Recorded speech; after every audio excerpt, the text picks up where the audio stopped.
Welcome to the Catherine Vandome and Me podcast.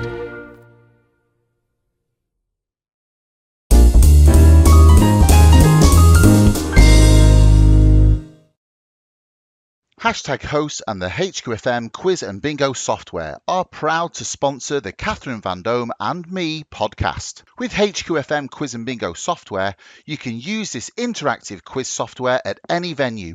All you need is an internet connection. Go to hashtagquiz.co.uk for your free trial today. Due to technical issues beyond our control, this week's video streaming has been affected. We apologise for any inconvenience. Hello and welcome to Catherine Vandome and Me. I'm Catherine Vandome and I'm a stand-up comedian in recovery from very severe ME. And I'm also a published author, and my book is out now and it's called The Truth About Me. And it's all about entertainment and health, just like today's guest. It gives me the greatest of pleasure to introduce all the way from Australia, the incredible international entertainer who we know as Bob Downe. Please welcome onto today's podcast, Mark Trevorrow. Hello there, Mark. How are you? Hi, I'm good, Catherine. How are you? It's across the seas. Isn't it miraculous that we can talk like this? I love it. It's absolutely incredible, and thank you so much for coming on to today's podcast. And it's just such an honour and privilege to have you on to today's show. Well, it's Friday night here in Sydney, and just after dinner, and it's at the very beginning of our annual Gay and Lesbian Mardi Gras festival. But we're not going out tonight, so you're quite lucky. And it's horrible here. Suddenly, summer turned into autumn, and it's grey and drizzly. I think it's the same here, but obviously in Australia, you know, you're supposed to have that hot sunshine, aren't you? Yeah. Well, we have had right up until the last couple of days, and then it's just, it always flips over late February, but it's flipped over quite early this year. Yes, and but I love your backdrop as well. I was just saying earlier that I'm loving the artistry. The painting is of a wonderful Australian drag performer, a very old friend of mine called Vanessa Wagner, who's a character created by Tobin Saunders, a very old and dear friend, who's Vanessa Wagner is really worth Googling and looking up. A very out there and very sort of socially conscious drag performer, a very wonderful and interesting person. And that's a painting of Vanessa by a fabulous artist here called Margarita Georgiadis, who also, I wonder if I can reach it. Margarita also create. I'll send you. I've sent you a picture. She also painted a portrait of Bob Downe, which I used as the cover of my live album. She's a brilliant artist. That's incredible. That's incredible. I have very little of Bob around the house. A lot of performers have a lot of pictures of themselves, but I've got virtually nothing of Bob up on the walls. It's all work. It's all friends that are wonderful artists by wonderful artists, or work by wonderful artists. Yeah, I love. I don't really want to see Bob looking at me around the house. It's a little disturbing. I think he's the character that you have created. In case anybody has not heard of you, which I very much doubt, globally. I've been following you for many years because I believe you created Bob Downe, the character, in 1984. Is that correct? That's right. I was working. I had a cabaret group before that, which had broken up, and I was working as a barista. Barista. And I met at a cafe that I was working at in Sydney. I met the most wonderful woman who's a dear friend of mine to this very day. And she and I, there was a food fair on the street where this cafe was. And so everybody had to put on a little skit outside their cafe. So Cathy and I decided we'd do a little sketch together. And Bob Downe was born as part of that sketch in September 1984. And so just tell me a little bit about that, just in case that's something that you haven't actually shared. So you meet another artist called Cathy, is that right? Yeah. That's and right. What was her background? A singer dancer or? No. Cathy was a social worker specialising in childcare, who then went into catering and restaurant work, and has since become a very successful person in terms of making her own jams and preserves. She's had cafes. She's owned and operated cafes. She's an extraordinary cook. She's had cookbooks. You'll find Cathy Armstrong on Google. She's a wonderful person. So we were just working together. I was working on the floor and she was working in the kitchen. And it was one of those meetings with someone where you just hit it off so immediately, and you start riffing and carrying on and doing character voices. And this is what led to this sketch. And the sketch was a parody interview. It was an interview based on this terrible American show that we had back then called Entertainment This Week. And there was a woman on Entertainment This Week in the 80s who called Rona Barrett, who was the first person to do those rude interviews, like where they wouldn't be respectful. And we were obsessed with her. We were obsessed with her. The one that really inspired us was Rona Barrett interviewing Betty Davis, who was in her 80s at that time, and really fierce. And she said, Betty, you have had cancer, you have had a double mastectomy, and yet you still smoke. That was the question. And we were so we put together an interview where I was like that kind of unctuous. This is the reason why Bob had an American accent at the beginning, which is kind of weird. Yes. Right? So Bob had an American accent because I was parodying an American, a sort of a very bland looking but quite waspish and nasty underneath that bland interior. And then Cathy was like a burnout sort of Farrah Fawcett type starlet. And so that was the whole thing. So it was like a duel. Who was going to dominate this interview? Who was going to out comedy each other sort of thing. And it just happened that there was the area that the cafe was in was where a lot of radio and television people live. It's in a city suburb near our ABC, which is like BBC. And there was a guy in the audience standing on the street watching us, who was part of the ABC radio comedy unit, and immediately offered us work. And we started doing radio comedy work. And then we did a few live shows together. And then Cathy wasn't really interested in becoming a full-time performer.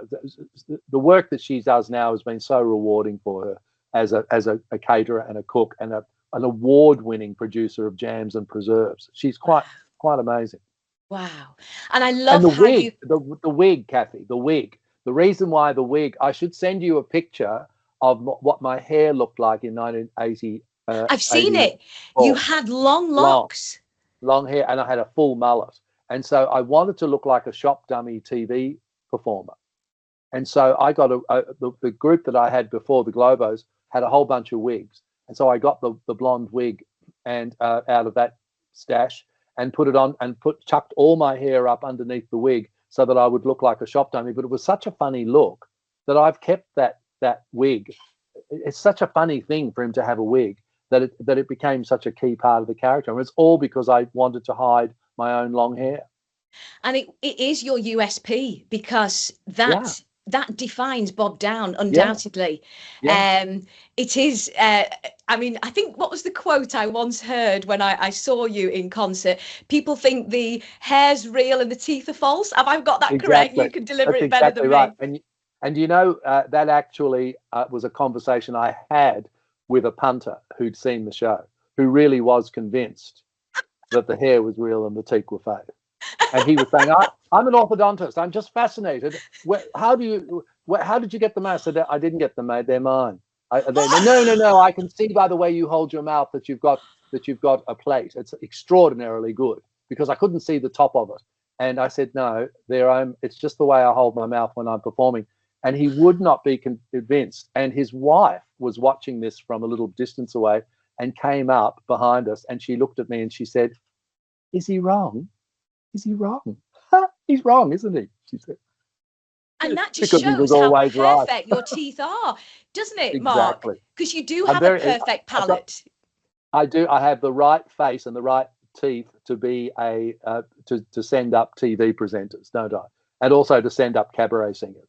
And I taught myself to sing being Bob too. That's the weird thing as well. And I was going to say, we're going to go back in time in a little while and hear what brought you to this point, Mark. But no, I mean, as far as the teeth go, when you are performing, you have the most perfect set of teeth, and your dentist must, well, you probably don't see your dentist. Oh, well, there's a lot going on behind the scenes, I think, is what I'm going to tell you there. I spent a lot of time. I spent a lot of time as a child in the '60s Australia eating a lot of sweets. Oh, really? Oh yeah, there's been a lot of work to keep the smile looking okay from the front. But if you go backstage, it's a whole different matter. The illusion of theatre, but I very much doubt that, because looking at your smile, and I mean that's really important as well. You're obviously a big smiler, otherwise people wouldn't see your teeth. And No. and I think that is really engaging. Just like when you know, in Lancashire, where I'm from, in the UK, we're big smilers, which is lovely. Yeah. And I, you know, children always, and babies always seem to engage with big smilers. They do. You know, Well, you look down at a pram. Yeah, it happens to me all the time with small children. Small children respond very strongly to me. Yeah, it's you've got the perfect teeth. And the perfect smile and character, because it is so true. And that, of course, is all part of your act. I mean, it's just so engaging. And but what I want to know is, where did this begin? Obviously, '84. Cathy, for how long did she stay with you doing these dual comedy acts? About 3 years. About 3 years. Yeah, and before Bob, there was a group that I started with, a wonderful woman who's no longer with us, a gal called Wendy Duval. We met in Melbourne in 1980 when we were like 21. She was 22, and we clicked in the same way. And we were both obsessed with 50s and 60s fashion, because at the end of the 70s and early 80s, there was a giant vogue for 60s fashion and 60s style and 50s style. So you know how every era sort of seems to, like the way that the 80s and 90s are being revived now. So, yes. So we weren't interested in the 80s. We were interested in the 80s. We were interested in the 50s and 60s. Yes. And so Wendy was a hairdresser, a brilliant hairdresser. And so we put together and roped in all of our friends. There was about 7 people in the group, and we roped everybody in, dressed them up in perfect 60s gear and perfect 60s wigs and hairdos. And I've always been obsessed with pop music, so I chose the songs and put together the soundtrack. And we basically lip synced. We recreated these lip sync TV shows that we used to have a lot of in Australia in the 50s and 60s. Young kids and performers would lip sync the hits of the day on television in the afternoons and early evenings. There were a lot of shows that were literally lip sync shows. And it was because we were so far away and there was no satellite, there was no nothing. We never knew what a lot of the performers even looked like. So unlike Top of the Pops, where you had Cilla Black and you had the Beatles and you had the Stones in town on television performing in the studio, this was a way of having pop music on television and providing pictures. So getting kids to lip sync, and that's what we were recreating, and lip syncing the commercials as well. Then we started making our own records and started writing and recording our own parody TV commercials, and we would lip sync those as well. We'd record them and lip sync them. So the group was a lip sync act. And then when I started Bob, you're so stupidly confident when you're young. I just decided, I reckon I'm gonna start singing Yeah Yeah by Georgie Fame. I think I'm gonna start singing Mac the Knife by Bobby Darin, and like outrageous confidence to do that. And I just did it. And because I was always very musical as well. Always grew up playing the piano, grew up in a house with a lot of singing. Mum and Dad were in the church choir. They started a glee, singing group. So there was a lot of music, always a lot of music in the house. So I always had a good voice and a good sense of pitch. And so I just decided, I'm going to start singing now. And that's what happened. I taught myself to sing being Bob. That's incredible. So you hadn't, before the act of Bob, you hadn't actually gone out there as I did as a vocalist, just as yourself, as Mark. No. Actually decided, right, there's a lot of lip sync going on. And just remind us what the group is called, if anybody wants to Google search the group that you had before Bob. There's a lot of clips that I put up on YouTube. It's called the Globos, Globos. We started off being called Gloria and the Go-Go's, but then when we got we got a record deal, And when when we got the record deal, the Go-Go's had that hit with Our Lips Are Sealed. And so we had to change our name. And so it was an obvious name change, because the song that I pitched to the record company who agreed to let us do the cover of it is an Italian pop hit by a wonderful Italian singer called Mina. And it was her first big hit, and it's called Tintorella di Luna. Tintarella di Luna, the magic of the moonlight. And so because it was an Italian song, we just thought, oh, Globos, because there's an Italian language newspaper in Melbourne where we're all from called Il Globo, and so we just called ourselves the Globos, and that's where the name came from. And am I right? Was there 6 of you all together? Was it, or 5? Yeah. Yes, yeah, six. It started off 7 or 8, and then it whittled down to 4 girls and 2 boys. A lot of people, a lot of group change, a lot of personnel changes over that period. The Globos went on and off from 1980 to 1986. So in fact, when we revived the group for one more show, I was doing Bob on Tuesdays at a comedy pub, and doing the Globos, singing live on a Tuesday, and lip syncing in the Globos on the weekend at a club. What happened with the Globos? Obviously, as you say, the issue I've always been told in entertainment with having groups is, as you've just quite rightly expressed, people have a family or circumstances change, and unless you are like you and I, 100%, you don't want to do anything else and just entertain. Yeah. Then unfortunately, when you have got a group, and that includes bands, of course, as well, you are then having to replace members or switch members around. Did you find that was the case? Oh, absolutely. And then, of course, you've got the group dynamic. Group dynamics are very complex and complicated. Yeah. And I think after 6 years of it, well, one of the reasons why we got back together in 86 was that we'd had quite an acrimonious breakup at the end of 83. But we all stayed friends. We had a bit of distance for a while. But then particularly me and Wendy, we stayed, very close friends, and we decided that we didn't want to finish it the way that it had finished, that we wanted to do one more show together.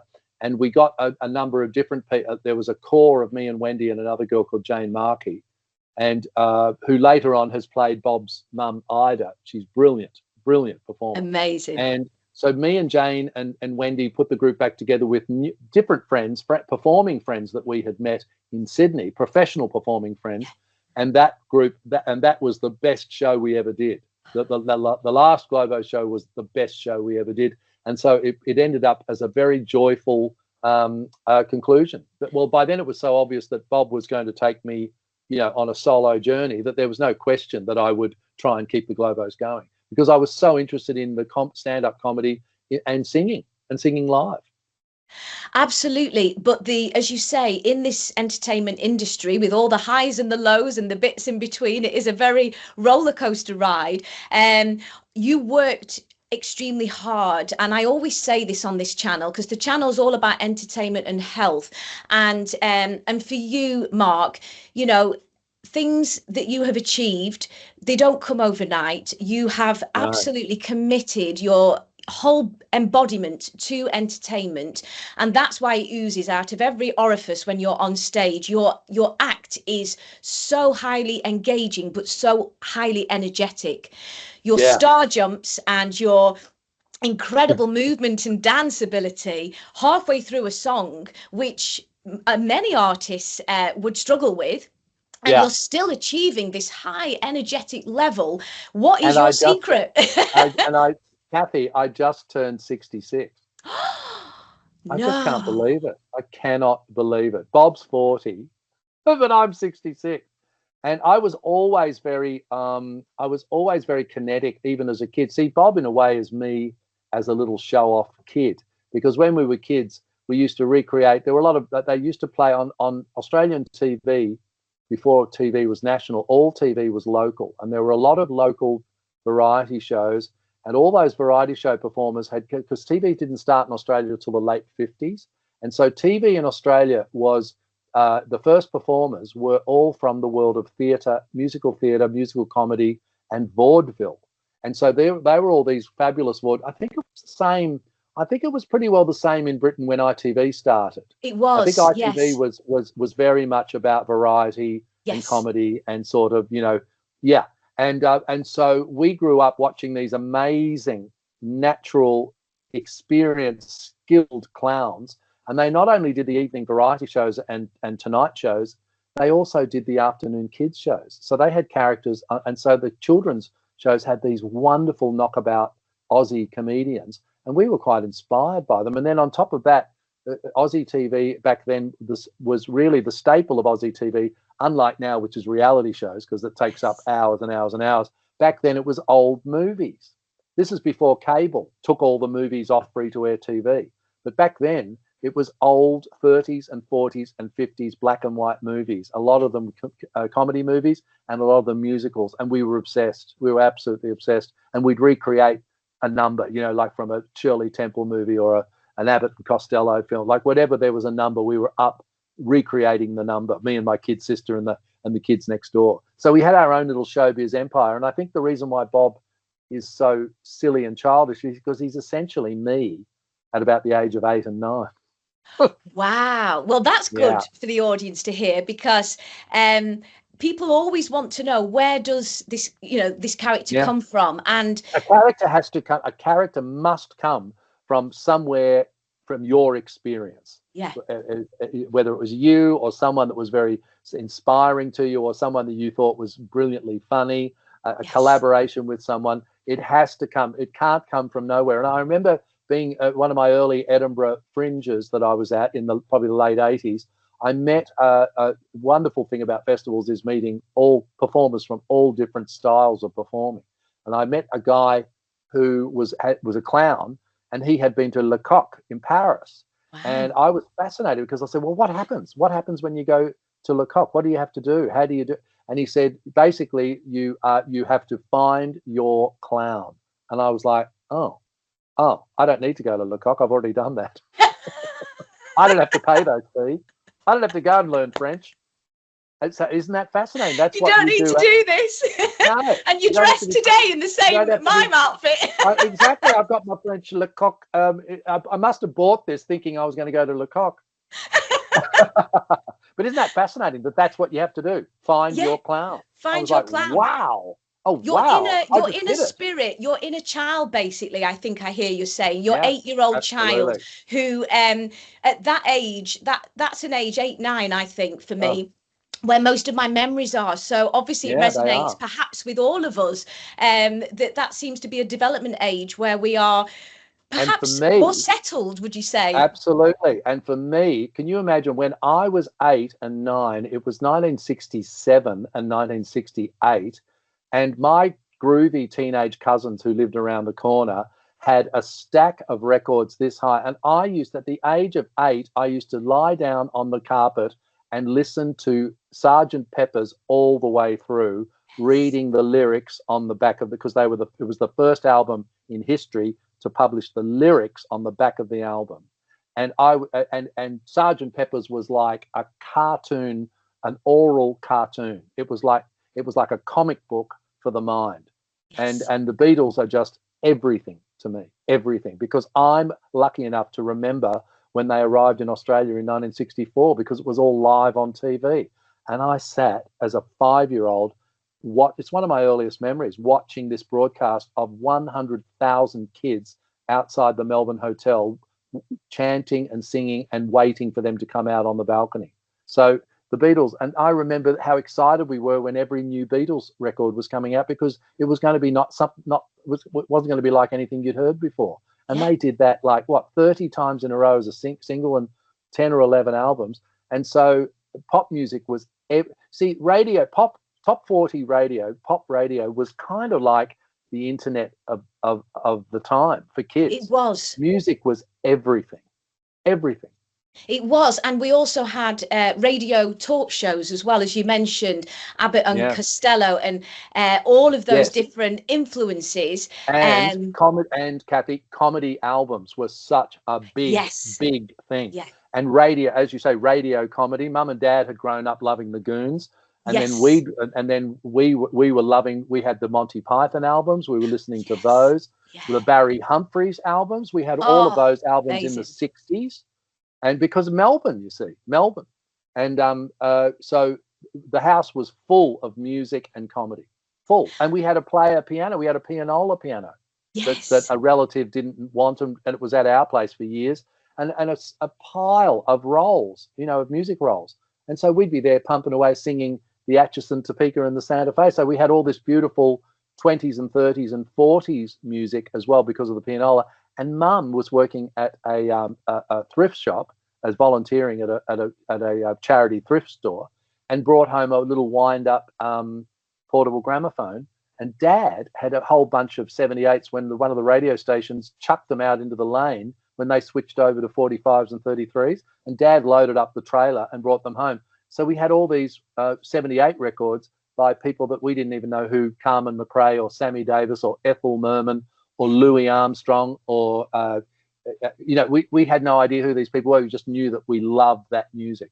So it gave me this, so the contemporary music that was happening plus this old music that we were hearing and playing and listening to and singing gave me this incredible education of 20th century popular music, which is why I am still doing Bob to this day, because who else can make a living singing their favorite songs? I mean, it's incredible. You have the best job in the world, Mark. I do. Yeah. I'm privileged and blessed. And in reference to the Beatles, as John Lennon said, if you're doing the best job in the world, you'll never work another day in your life. So you literally, that's wonderful. You are literally living your dream, which is just perfect. And that's why it's long standing, and that's why it's got longevity, because you're so happy. And I think that is health and happiness. Talking about health, they go symbiotically. So the very fact that you are exuding happiness onto the stage, and then the feedback loop with the audience, because I always say, when we go on stage, I always say it's 90% audience, 10% artist. Absolutely. And that's kind of a healthy way to look at it. So getting the audience on side doesn't take you very long. I mean, the great thing is, looking back on all of your plethora of work, the curtains open or the back screen opens and you appear and the audience are already laughing. And you bring it on with you. There is a theory that it's all over for you in the first 30 seconds. It's either going to happen or not in the first 30 seconds. It's the most it's sort of a type of alchemy. It's very complex. It's a fascinating thing that moment that you walk out, and the thing is, I'm usually extremely nervous and very wound up and very anxious before I go on. But the minute I go on, absolute clarity, absolute calm and focus, full focus, and your mind is racing. Well, this is a stand-up. Your mind is racing while thinking about what has to happen next. Did that work? Am I going to go to that one? The way that our brain multitasks while we're performing our own comedy material is, and you see, the songs are such a blessing for me. Unlike all the other stand-ups who have to do 45 or an hour straight through, I've got the songs, while I sing the songs, I've got the muscle memory of the lyrics, and I can remember the bits that I left out in the previous monologue and think, I'll put that in, not next one, but the one after. You know what I mean? Like, your mind is you're singing and performing a song, and your mind is planning what you're going to do next. I don't know whether, all this rubbish about AI and and quantum computing, nothing can replace the human brain and the level of creative intuition. What goes into a performance is mind-boggling. Yeah, really. And that's really important that you've said that, because as I highlighted just briefly before we started today, I collapsed sort of almost off the stage, and I think that the brain was quite literally overloaded, and perhaps that might be one of the reasons, because there's high electricity, you've got so much thinking, as those curtains open, like yourself, the adrenaline rush takes you through the roof. But then, as you say, your eyes go wide, you pop, you come alive, and you're ready, and you scan the audience and you're alive. And that journey repeated in somebody who is, it's a high adrenaline rush. What I want to know is how you maintain that longevity to be 66, and why did I collapse at 39?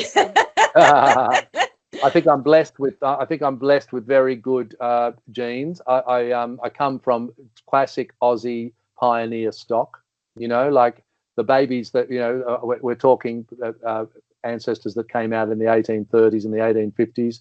They were pioneers, and I'm descended from the children that they had who survived, because people lost so many babies right up until penicillin, really. But certainly in the Victorian era and before the First World War, children not making it was quite a common thing. Most families had 1, 2, or 3 children that died in infancy.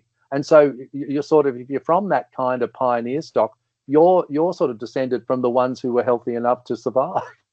I know. And then on top of that, I've got that Kentish blood, I've got Scottish blood, and I've mainly got Cornish blood because of the name Trevorrow.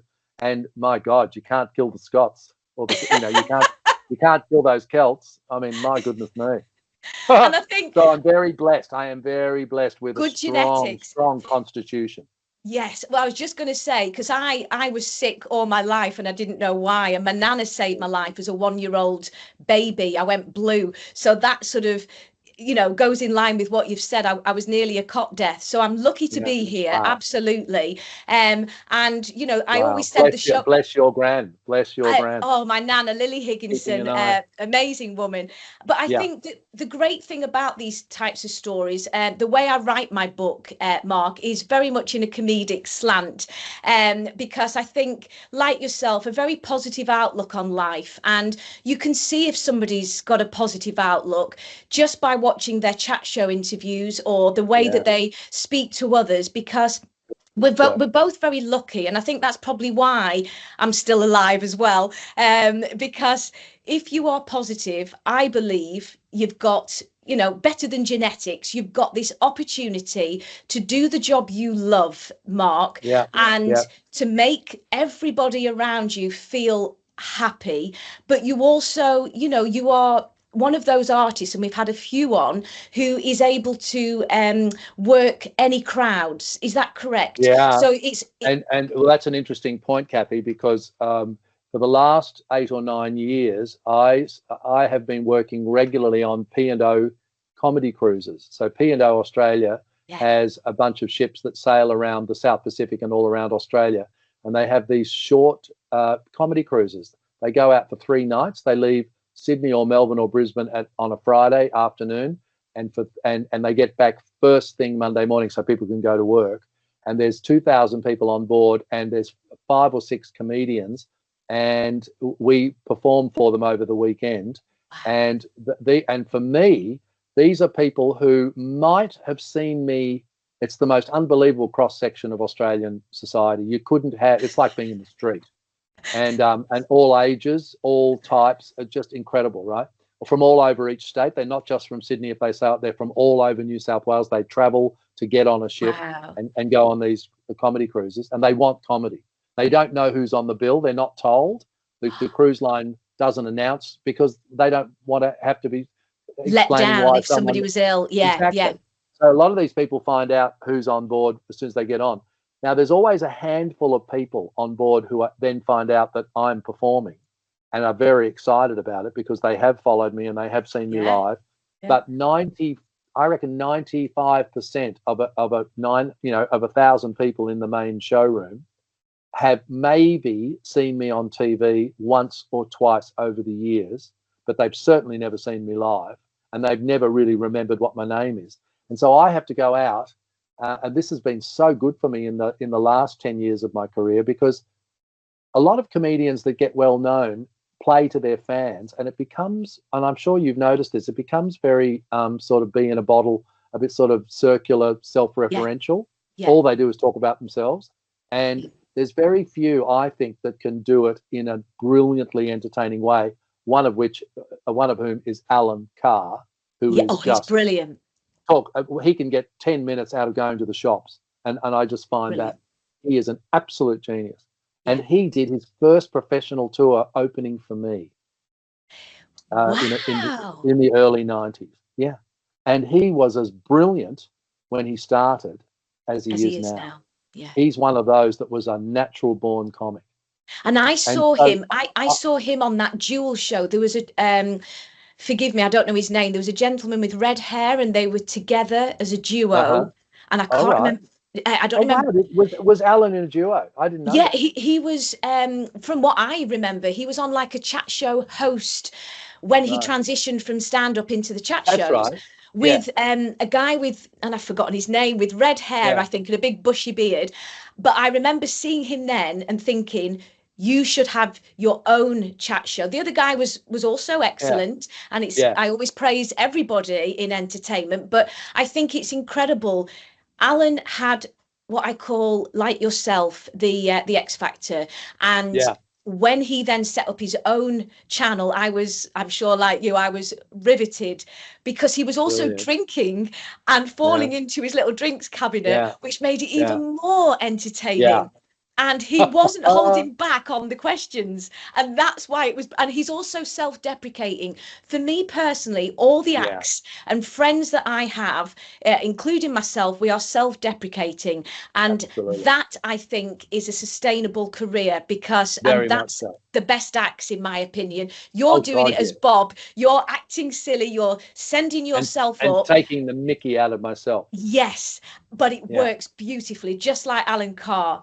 So, oh God, I love him, and I've saw him.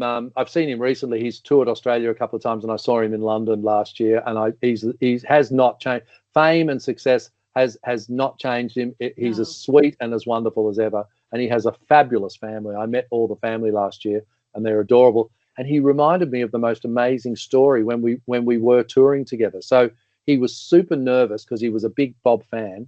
He would have been in his, I guess he would have been in his mid-20s. And it was opening night. We were in some small theatre, a little regional theatre, and he was sitting in his dressing room, and he was absolutely freaking out, nervous. He was like, "I'm going to be shit. I'm going to be terrible. Bob's going to not want to." He was really full of fear and anxiety.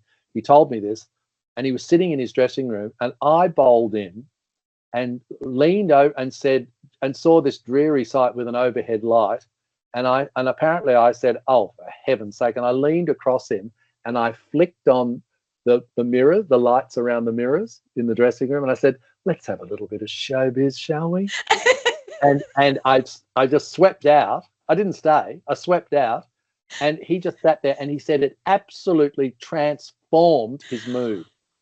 You're and amazing. I was so touched by that story. Yeah. So But that's touched. we don't realize what effect we are having on others, because often as entertainers we can be very lost in our own fear, and Very much you so. know, I'm sure you were also feeling it, knowing that Alan was a great act, because I we could do see. look to our I peers. stood in the doorway, Cathy, and I saw him sitting in Yeah. that. The body language was, and I thought, "Oh, darling, this is don't be. Oh no!" And I just obviously just bowled in. But to get back to the ships now, so the last 9 or 10 years, I go out on stage, and 90% of them might have spotted me once or twice on telly, but they don't know who the hell I am, and they see this, what could be basically a terrible ship entertainer. And that's what I say to them. I say, "I know what you're thinking. Oh no, he's one of these terrible ship entertainers." I say, no, I'm that poof off the telly." And it's so good for you to start from zero with an audience, to tell them who. Say, I have to do all those monologues about who Bob is, where he's from, he lives with his mother, blah blah blah blah. And then by the time I'm 5 minutes in, the place is rocking. And so, God, it's good for you. It's great for you to play to audiences who don't know who you are. It's the best thing that could have happened to me. Because I think what I'm hearing you say is, because of your wealth of fame, your wealth of wonderful performances all over the television, 10 years in the UK, and we're going to go back on that, Royal Variety, all these credits, Lily Savage, all these incredible stars that you have aligned with, quite rightly so, and matching their credence in the entertainment industry. What I'm hearing you say is that eventually, and I think this is sometimes why wonderful artists end up quitting, because one of my heroes is Eric Morecambe from Morecambe and Wise, and and the two Ronnies, they're my heroes, because that's who I grew up with. Absolutely. And Tommy, and you know who I discovered? Tommy Cooper, when I was in the UK. He's wasn't known at all in Australia, and oh my goodness me, what just a genius. Brilliant. And Eric Morecambe, when he, I think he sadly passed about age 52, I think. But just towards the end, it was Ernie sort of convincing him to carry on. And I think in one of his interviews, he actually said, I've had enough now. I'm burnt out or whatever, which is kind of what happened to me at 39. Just absolutely, the brain and body had just, that was it. So I think You've got to be fit and well to do what we do. You do. Honestly, that is important. Oh my goodness me. Yeah. And I want to ask you that because obviously I have learnt my lesson. What I realised was a bag of minstrels dressed up as Jessie J tribute on a Friday night getting home is not enough sustainable energy. But do you agree that we are adrenalised, so we're not as hungry and we burn calories faster? Very much so.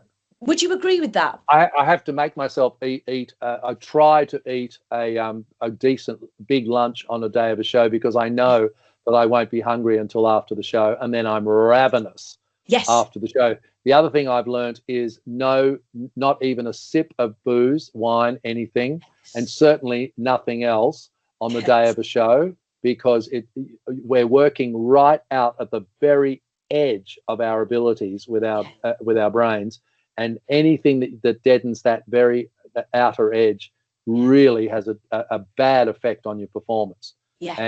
And so anything you want, have fun straight after the show. After the show, have a drink, have a smoke, have a doobie, whatever you want to do, but not on the day of a show. Yeah. Not a thing. And I think that's invaluable advice. I mean, I wasn't a drinker or a smoker or anything. I was already, because we can't detoxify, I was already poisoned just on adrenaline, I think, on live. Yeah. But the point is, what you're saying for any up and coming comedians, entertainers globally, take heed of Mark's advice today, because if you damage your voice. I need to have just that little sip. It makes me feel more kind of, oh dear, that's a slippery, slippery road. I agree. You know, no. And all of the best comedians that I've known, including the wonderful late great Paul O'Grady.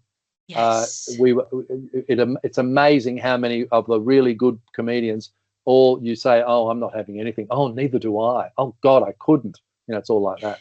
Yeah, because the focus, you want 100% focus, and it dulls the senses. Alcohol dulls the senses. I think anyway. It would put me to sleep. A little sip of red and I'd be fast asleep.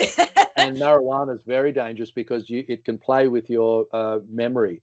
You'll be halfway through and you think, oh, I think I might have already done this routine. You know, it gets a bit mind, you know, ooh, look out. So yeah.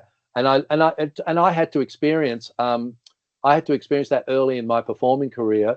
I had to go out on stage. I had to have I was working with a bunch of incredibly brilliant drag queens. All the Priscilla is based on. I was performing as Bob at one of the Priscilla pubs with the queens that Priscilla is based on, and because they were lip syncing, they could have a drink, they could have a joint. And because they'd go out and it was muscle memory, you know, you're lip syncing a record, and if you forget the lyrics are still there in the song. And so I was joining in with the fun, and I went out on stage and forgot every lyric and forgot every step of the routine. And I was so devastated. I was so embarrassed and shocked that I learnt my lesson. And that was in about 1986, 85, 87. So a couple of I learnt years that lesson into your very career. early on.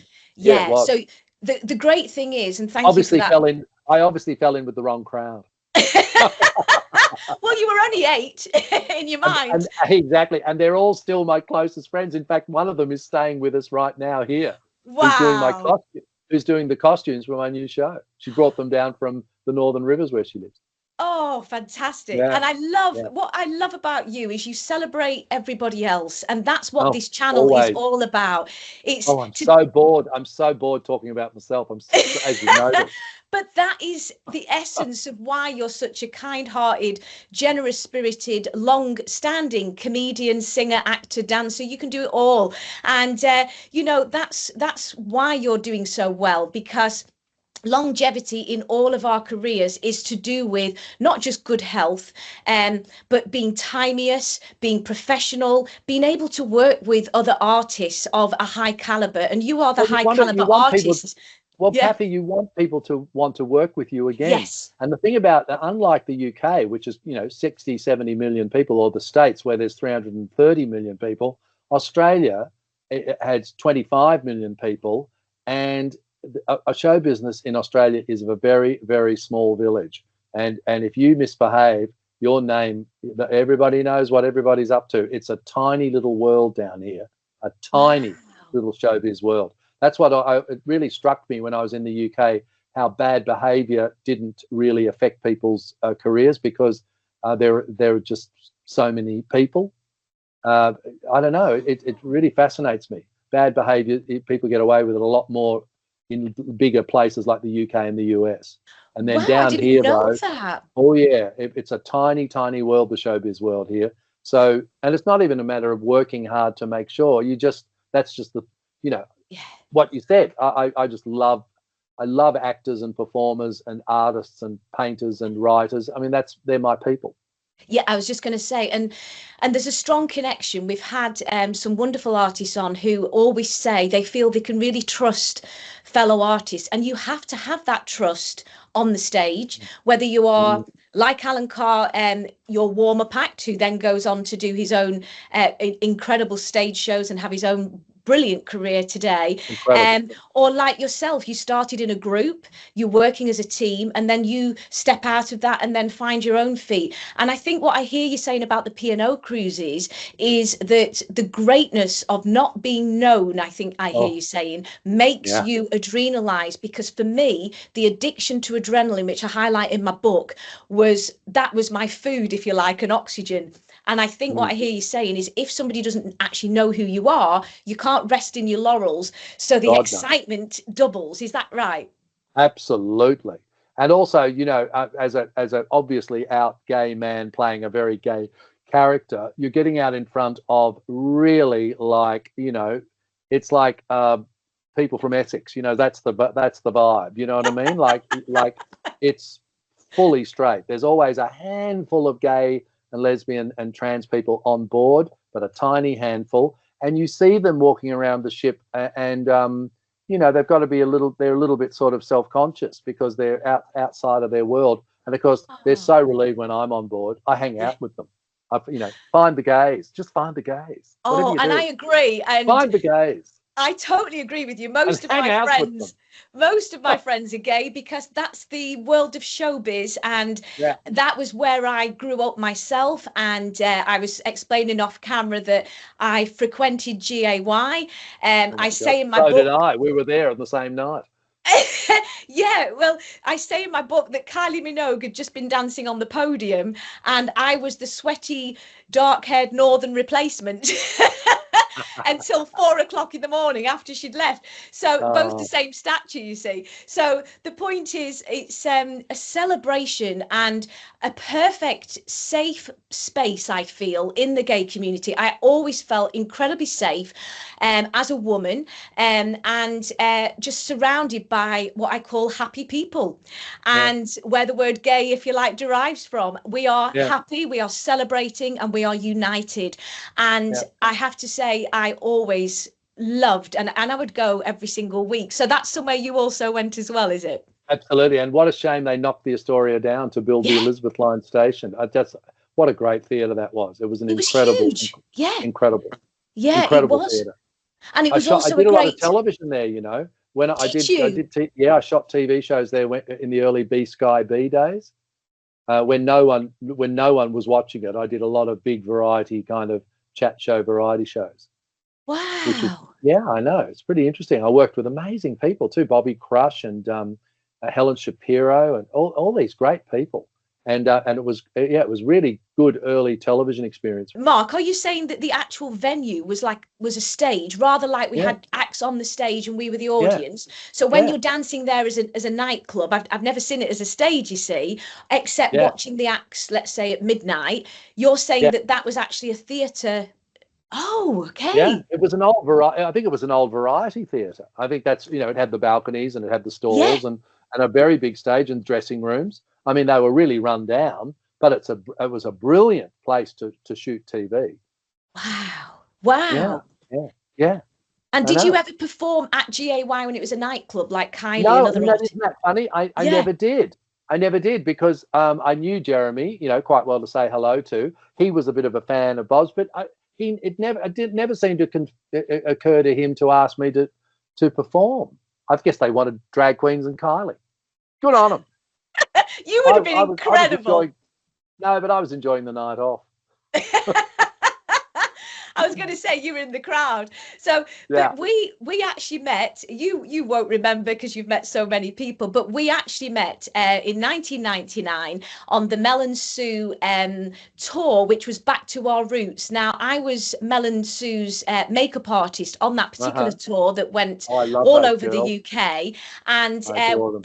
there's a lovely moment where I met you, and I remember thinking then, what a gentleman, because again, very high caliber artists in this profession, and you exude real genuine care and concern and empathy for your fellow man, and not just excellent on stage, but a lovely gentleman to meet. Cathy, I'm one of those performers who actually knows that putting on a show isn't just the performer.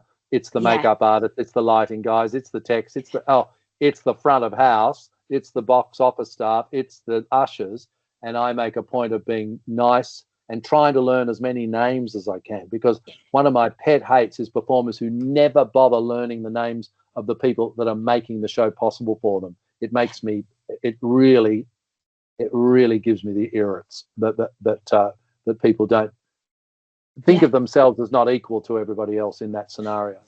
Well, so that's why I would have been interested in you, because you were doing their makeup. Well, and that's extremely kind of you and generous. And I have to say, Mel Gedroy and Sue Perkins were also just like yourself.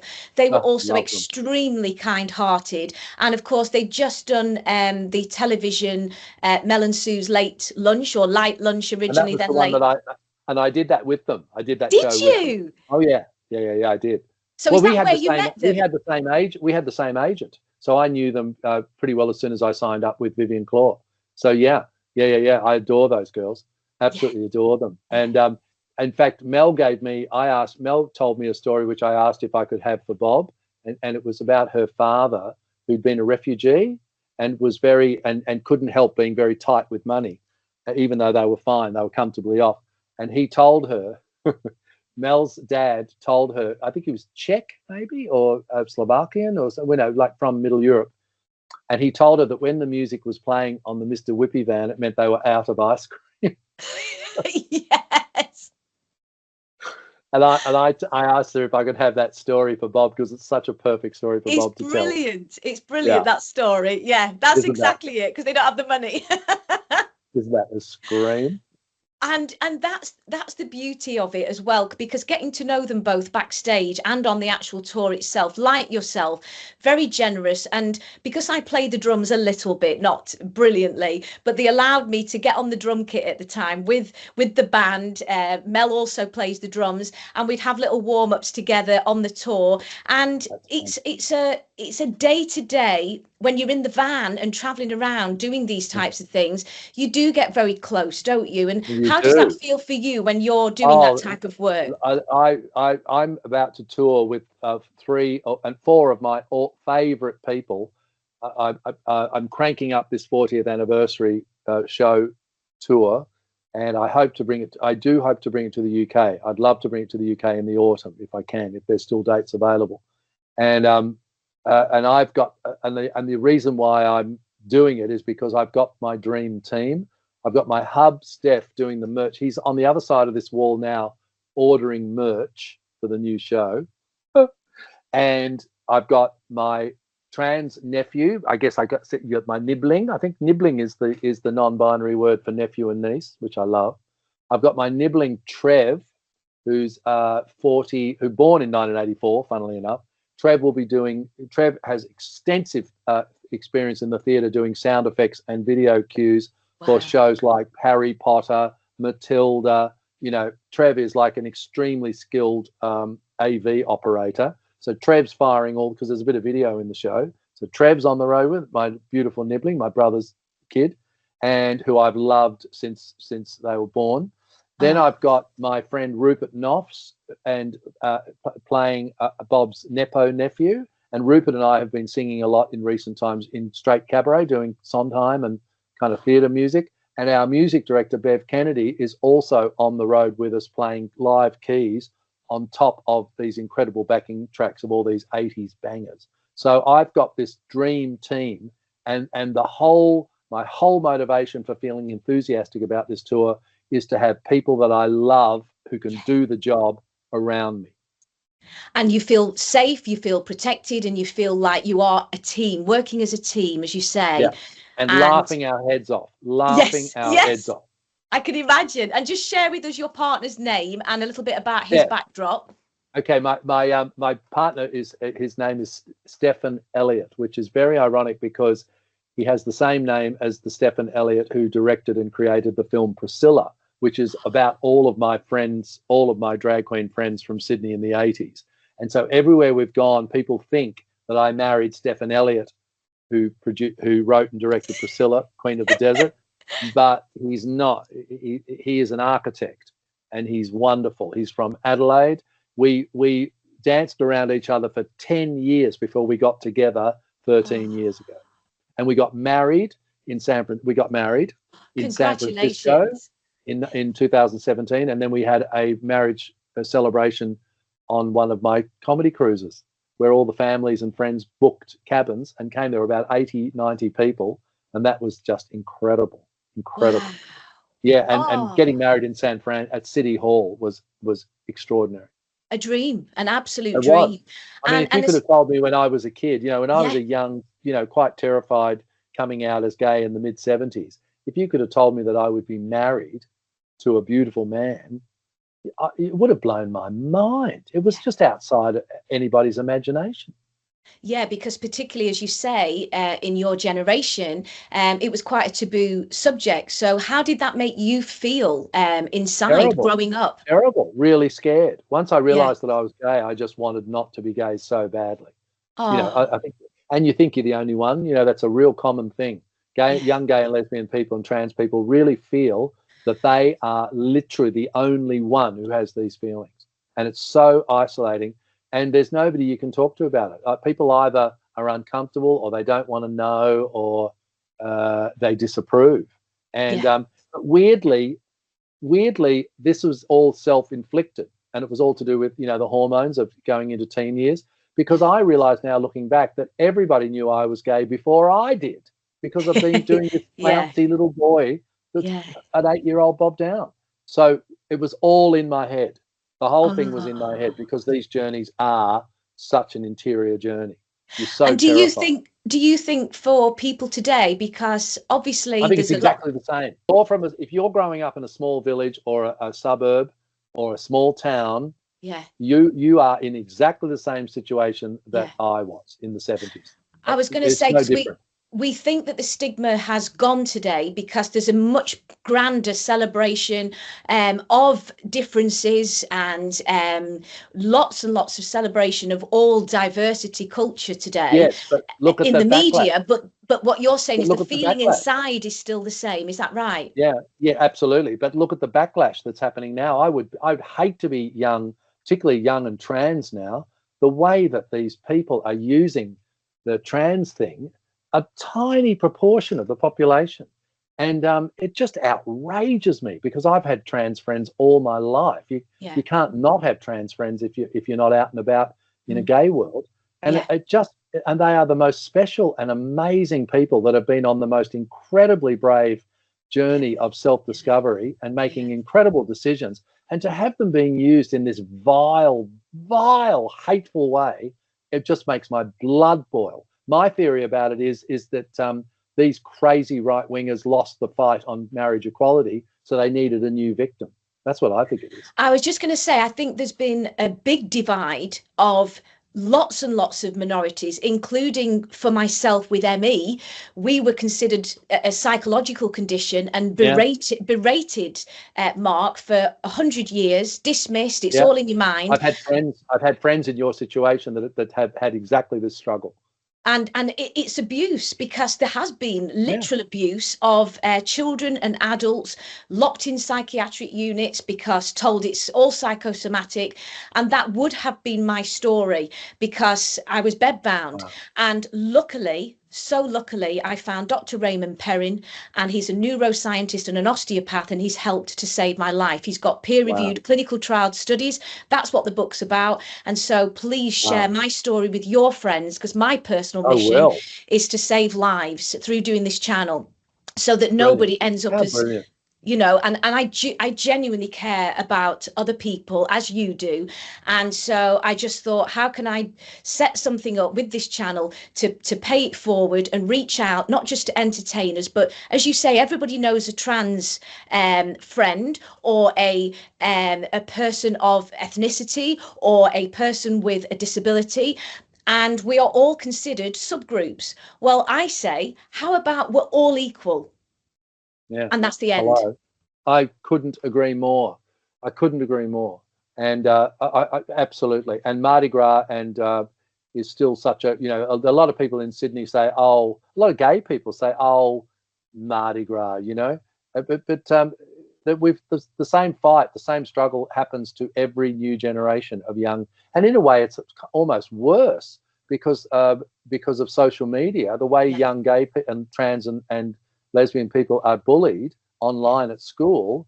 It's monstrous. I mean, it is just as hard to come out. It'll never be easy when you're in this kind of particular minority, because there are so many triggers and buttons that we seem to push, and you know, with religious, political, whatever.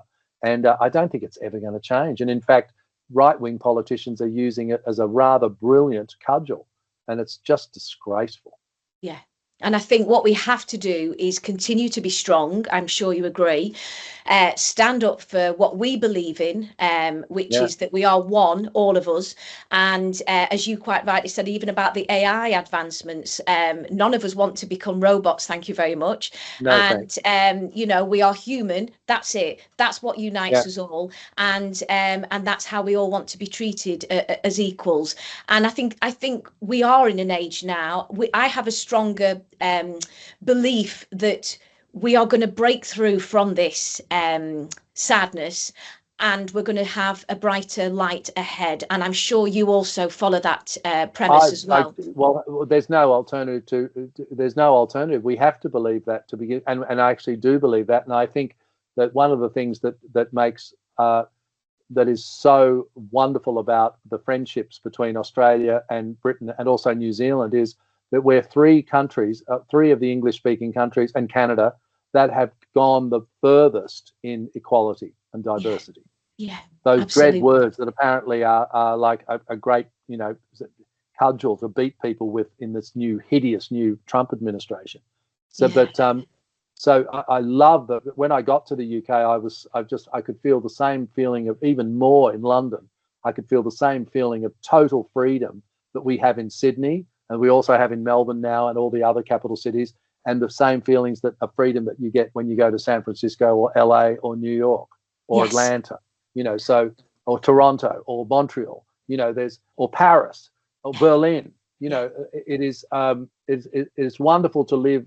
I guess we take it for granted that we live in such progressive, diverse, free countries that will not let any of that crap that the Republicans are getting away with in America. There's just no way people are going to let that happen. There's too many people now seeing what's going on and seeing these terrible divides. As I said, anybody in what they consider to be a subset, this has happened, you know, historically, hasn't it?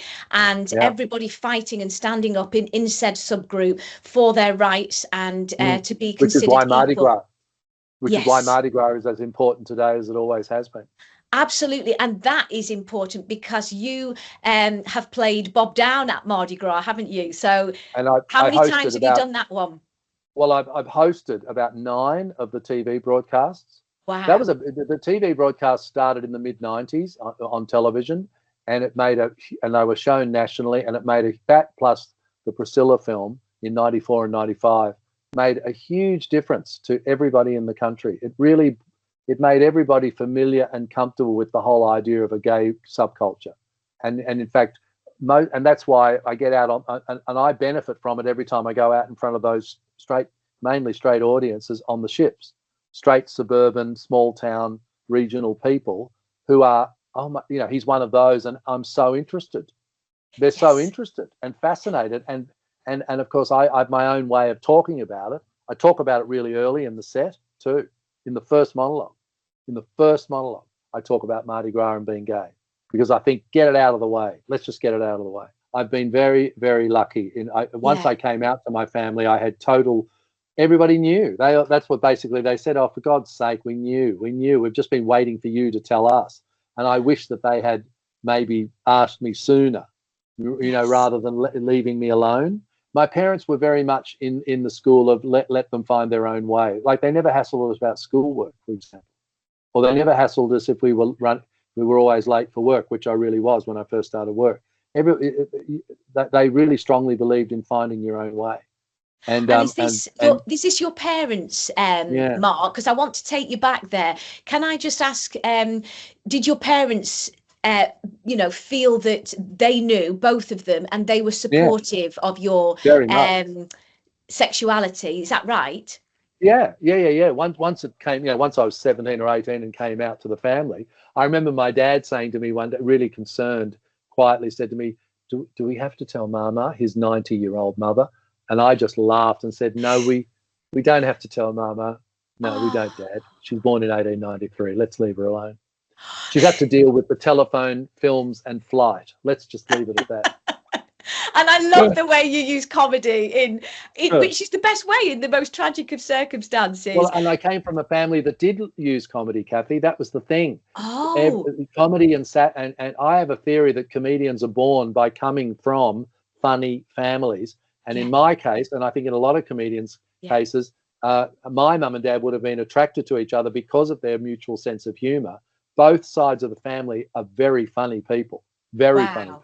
Wow, and I think that's what produces comedians. Yes, I can empathise with that, because my parents met on stage, would you believe, only in Amdram. But my mum said that she had to sit on my dad's knee in Act 4 in a negligee, but it never got to Act 4.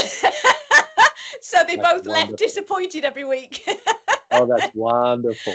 Oh, I love that. So little stories like that, which I include in the book as well. But the most important thing for you is, can we celebrate today a little bit about your childhood? So taking you back in time, your mother's name, your father's name, where you went to school, and your siblings and connections. Okay. Here we go. So I grew up in the outer southeastern suburb. Well, what was then the outer southeastern suburbs of Melbourne. Melbourne has exploded over the last 50 years. Is now, it's more than 100 miles across. It's like Los Angeles. Melbourne and Sydney are gigantic cities geographically, because everybody lives on a quarter-acre block, big suburban housing blocks. And so when I was a kid, Murrumbeena was right out on the edge of the suburbs. And when both my parents grew up in the same place, in fact, both their families moved to Murrumbeena when it was first subdivided after being market garden, like it was farmland that was subdivided after the First World War. So both mum and dad grew up in it's a fabulous little place called Murrumbeena, which is an Aboriginal place name, and it's a wonderful sort of safe, nice, upper lower class, upper lower middle class, that sort of thing. And my dad did both fantastic families, and my dad's dad was a fine carpenter who had a big successful shop fitting business that failed during the Depression, and then so they had a very struggle years, but then sort of clawed their way back. His dad my dad did his apprenticeship with his father, so my dad was a fine carpenter as well. Wow. And then my dad became a teacher, a carpentry teacher, like a tech school teacher, teaching carpentry. Yeah. And so he studied at night, and he started as a teacher the day I was born. And what's so weird about that is that it was his birthday as well. We're both born on February the 4th. So he started teaching the day I was born, and he already had 2 sons they already had a 2-year-old and like a 3-year-old and an 18-month-old. Can you imagine the stress of that for my dad? I always feel for him when I think of that day. And it was the era when 1959, when the fathers weren't allowed to go anywhere near the birth room or the, it's like, that's right. Go away. We'll tell you when the baby's born. You go wait out there. That's right. And so I can picture my father being called down to the principal's office to take the phone call from the hospital. It's a boy. He's well. He's quite big and fat, actually. And so that's Dad. But my mum came from a family, a sort of a more middle class family, where there was a little bit of money left over from various inheritances, and her mum was quite comfortably off, and her dad was a bit of a roue, but Papa was a bit naughty, and so Nana just bought a house without telling him. Bought a house in Murrumbeena in 1934, and said to him, honestly, my mum's sisters went to school. They were given the new address in Murrumbeena the morning they went to school in Box Hill. Can you believe it? Box Hill. Honestly, Melbourne's full of English place names. And they were given the address of where they were to go to after school, and that was the first they knew that they were moving. So Mum was too little to remember any of this. So Mum then finished her schooling and studied as a nurse. She did her nursing training at the Alfred Hospital in Melbourne and came to Sydney to do her midwifery at a Sydney hospital in the early 50s. She was here when the Queen visited in 1954, and they all had to line up in front of the hospital while the Queen whizzed past in an open-top limousine, all with all of their uniforms smartly pressed. So Mum and Dad fell in love in the sort of late 40s, but it was a bit of a star-crossed relationship. Mum's older sister had been engaged to Dad's older brother because they were all at the same church. They were engaged before he went away to the war. Trevor went away to he was a Spitfire. He was a pilot in the RAF. He flew raids over Germany. He was an amazing guy, Uncle Trevor. And so he was engaged to Nola, Mum's older sister, in 1939-40 before he left. She waited for him the whole war. And when he got home, he broke up with her. No. And the two families it was very uncomfortable between the two families. And then what happens? Mum and Dad were kids while all this was playing out. Mum and Dad were 8 and 9 years old when the war started. So they weren't privy to any of this. That was the era where you didn't tell the small children something like this. It just wasn't spoken of. And in that way, Australia was very British in that way, very English, sort of keeping it all on the down low and not in front of the children. Yeah. And so Mum and Dad fall in love, and it was Montagues and Capulets. It was a big drama that they fell in love. Wow. And they were so in love that they just barreled on through and got married. And did they not find out? Did they know at the time when they fell in love? Because they'd be older then. Of course they did, because they were in their early 20s by this stage, and they knew that it was not a good thing.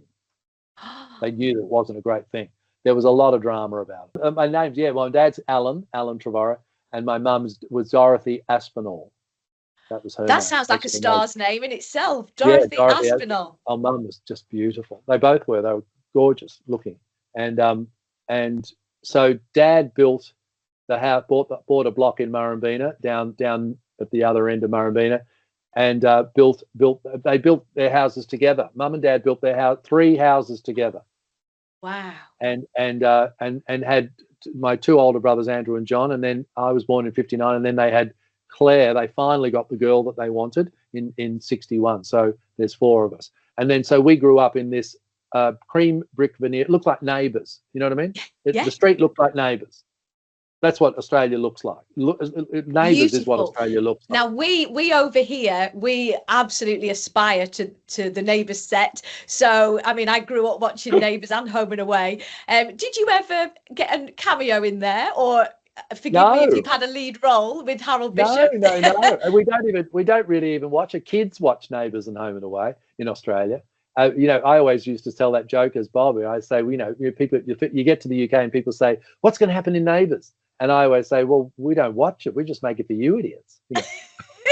Neighbours and Home and Away, they sort of, they're sort of documentaries, really. They really are. They really do reflect suburban Australia as it really is. And so your home was just like Ramsay Street, is that Yeah. right? Gorgeous. It was a 50s. It was more 50s. So it was a 50s cream brick veneer. Ramsay Street, I guess the houses were built probably in the, I don't know, 60s and 70s, aren't they? Because Neighbours starts in the early 80s, doesn't it? Yeah. So it was exactly that. A big front yard with a beautiful, what was the tree? That really light tree. It's got the white mottled bark and it has those little seed pods that fly away. Oh, a silver birch. Yes, yeah. A silver birch. So we had a silver birch. Mum had a beautiful garden that she was very proud of, flowers and climbing roses and everything. And the backyard was, and we played cricket on the street. We played rounders and cricket on the street. And all the kids, we were surrounded by families with small kids. It was that, we're classic boomers. Like 2 cars drive down our street twice a day. Yeah. Like that. The cars in the street were people who lived in the street. Yes. Nobody else was using our street. It was exactly that. And years later, when we had things like the Queen's celebration, and I want to touch on that with you and your meeting there. But when we've had like the Jubilee, I did my Jessie J tribute on Northway, the street I grew up on. And you can imagine, can't you, the adrenaline of going back to your childhood street with everybody from your street with little flags for the Queen's Jubilee. Wow. So that was quite funny. And the point being that our celebration of the road, I would look left and right because of today's traffic. But of course, back then, you didn't have to, as you've just explained. No. And we had such camaraderie and connection with our neighbours that we're losing today. Would you agree? Oh, I couldn't agree more. And in fact, wherever I live, I try and connect with the neighbours. I live in a beautiful old block of 6 flats right in Darlinghurst, which is the oldest suburb in Australia. It's right next to the central business district. It's right next to our huge, beautiful Hyde Park that we call Hyde Park, and at the bottom of Oxford Street, our gay neighbourhood. So and right near King's Cross. So we live right in the centre of the city, and we live in a little block of 6 flats, and we have a WhatsApp group, and everybody becomes friendly. We have a communal rooftop, which Steph and I have turned into the most beautiful garden. And everybody enjoys it. And we have a WhatsApp group, and we're very respectful with each other and very friendly. We don't even go into each other's apartments because we don't need to. We meet on the roof.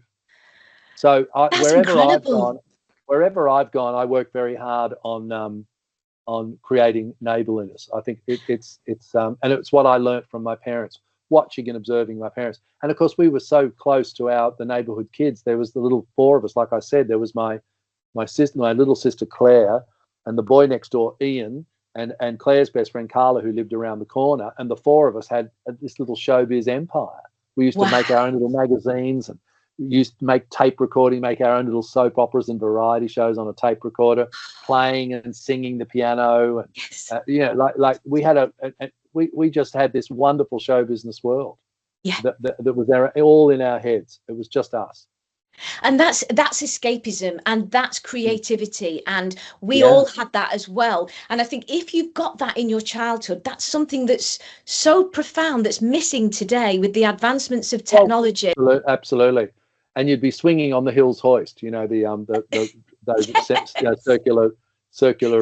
It's Australia's gift to the world, the Hills hoist. And you'd be swinging on the Hills hoist until you were screamed at to stop because it was bending it out of shape. Absolutely. Climbing trees, falling out of trees, and making billy carts. Did you? Yeah, little out of a fruit box. Yeah. Yes. With wheels and a plank and wheels and wheels. You had a carpenter dad, didn't you? So I bet you had the best wheel car or whatever it's called. We made one, and the best thing is, halfway down the lane, it would just break. Of course it did. And you just got back up and fixed it. And the other thing that we had, which was so remarkable when you look back on it, was complete freedom. We just had to make sure we were home by 6.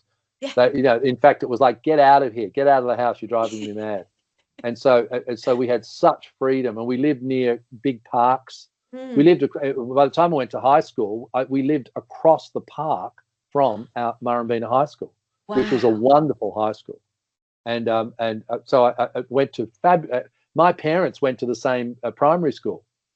They both went to Murrumbina Primary School, And Murrumbeena Primary in the 30s and 40s was an experimental progressive school where the kids went like secondary school. They went to different classrooms to do different subjects. They didn't have a home room like most primary schools have. So Dad got really interested in his family tree, in his later years, and he worked out that there were Trevorrows at Murrumbeena Primary School for 72 consecutive years. No. That's how close-knit the little world was, the suburb that we lived in. Yeah. With all, as you say, with great genetics as well. Yeah. Yeah. That's incredible. That's incredible. Yeah.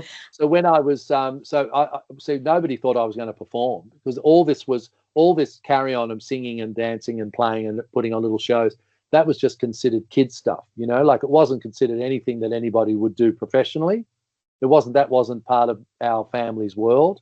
And so because I was also interested in making my little papers and newspapers and magazines, he's going to be a journalist. He's going to be a journalist. He's going to be fine, And so when I was 17, the 2 months after I finished high school, when I started on the Melbourne Sun News Pictorial, which was still is the biggest selling daily paper in Australia.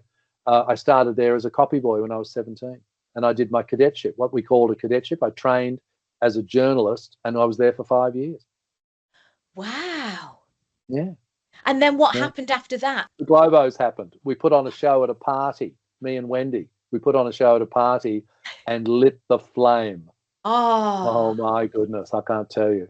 And everybody was horrified because they thought they had me safely launched. No, now he's going into show business. Oh, this is the worst, And now there's no jobs in journalism and everybody's in showbiz. So, it's a win.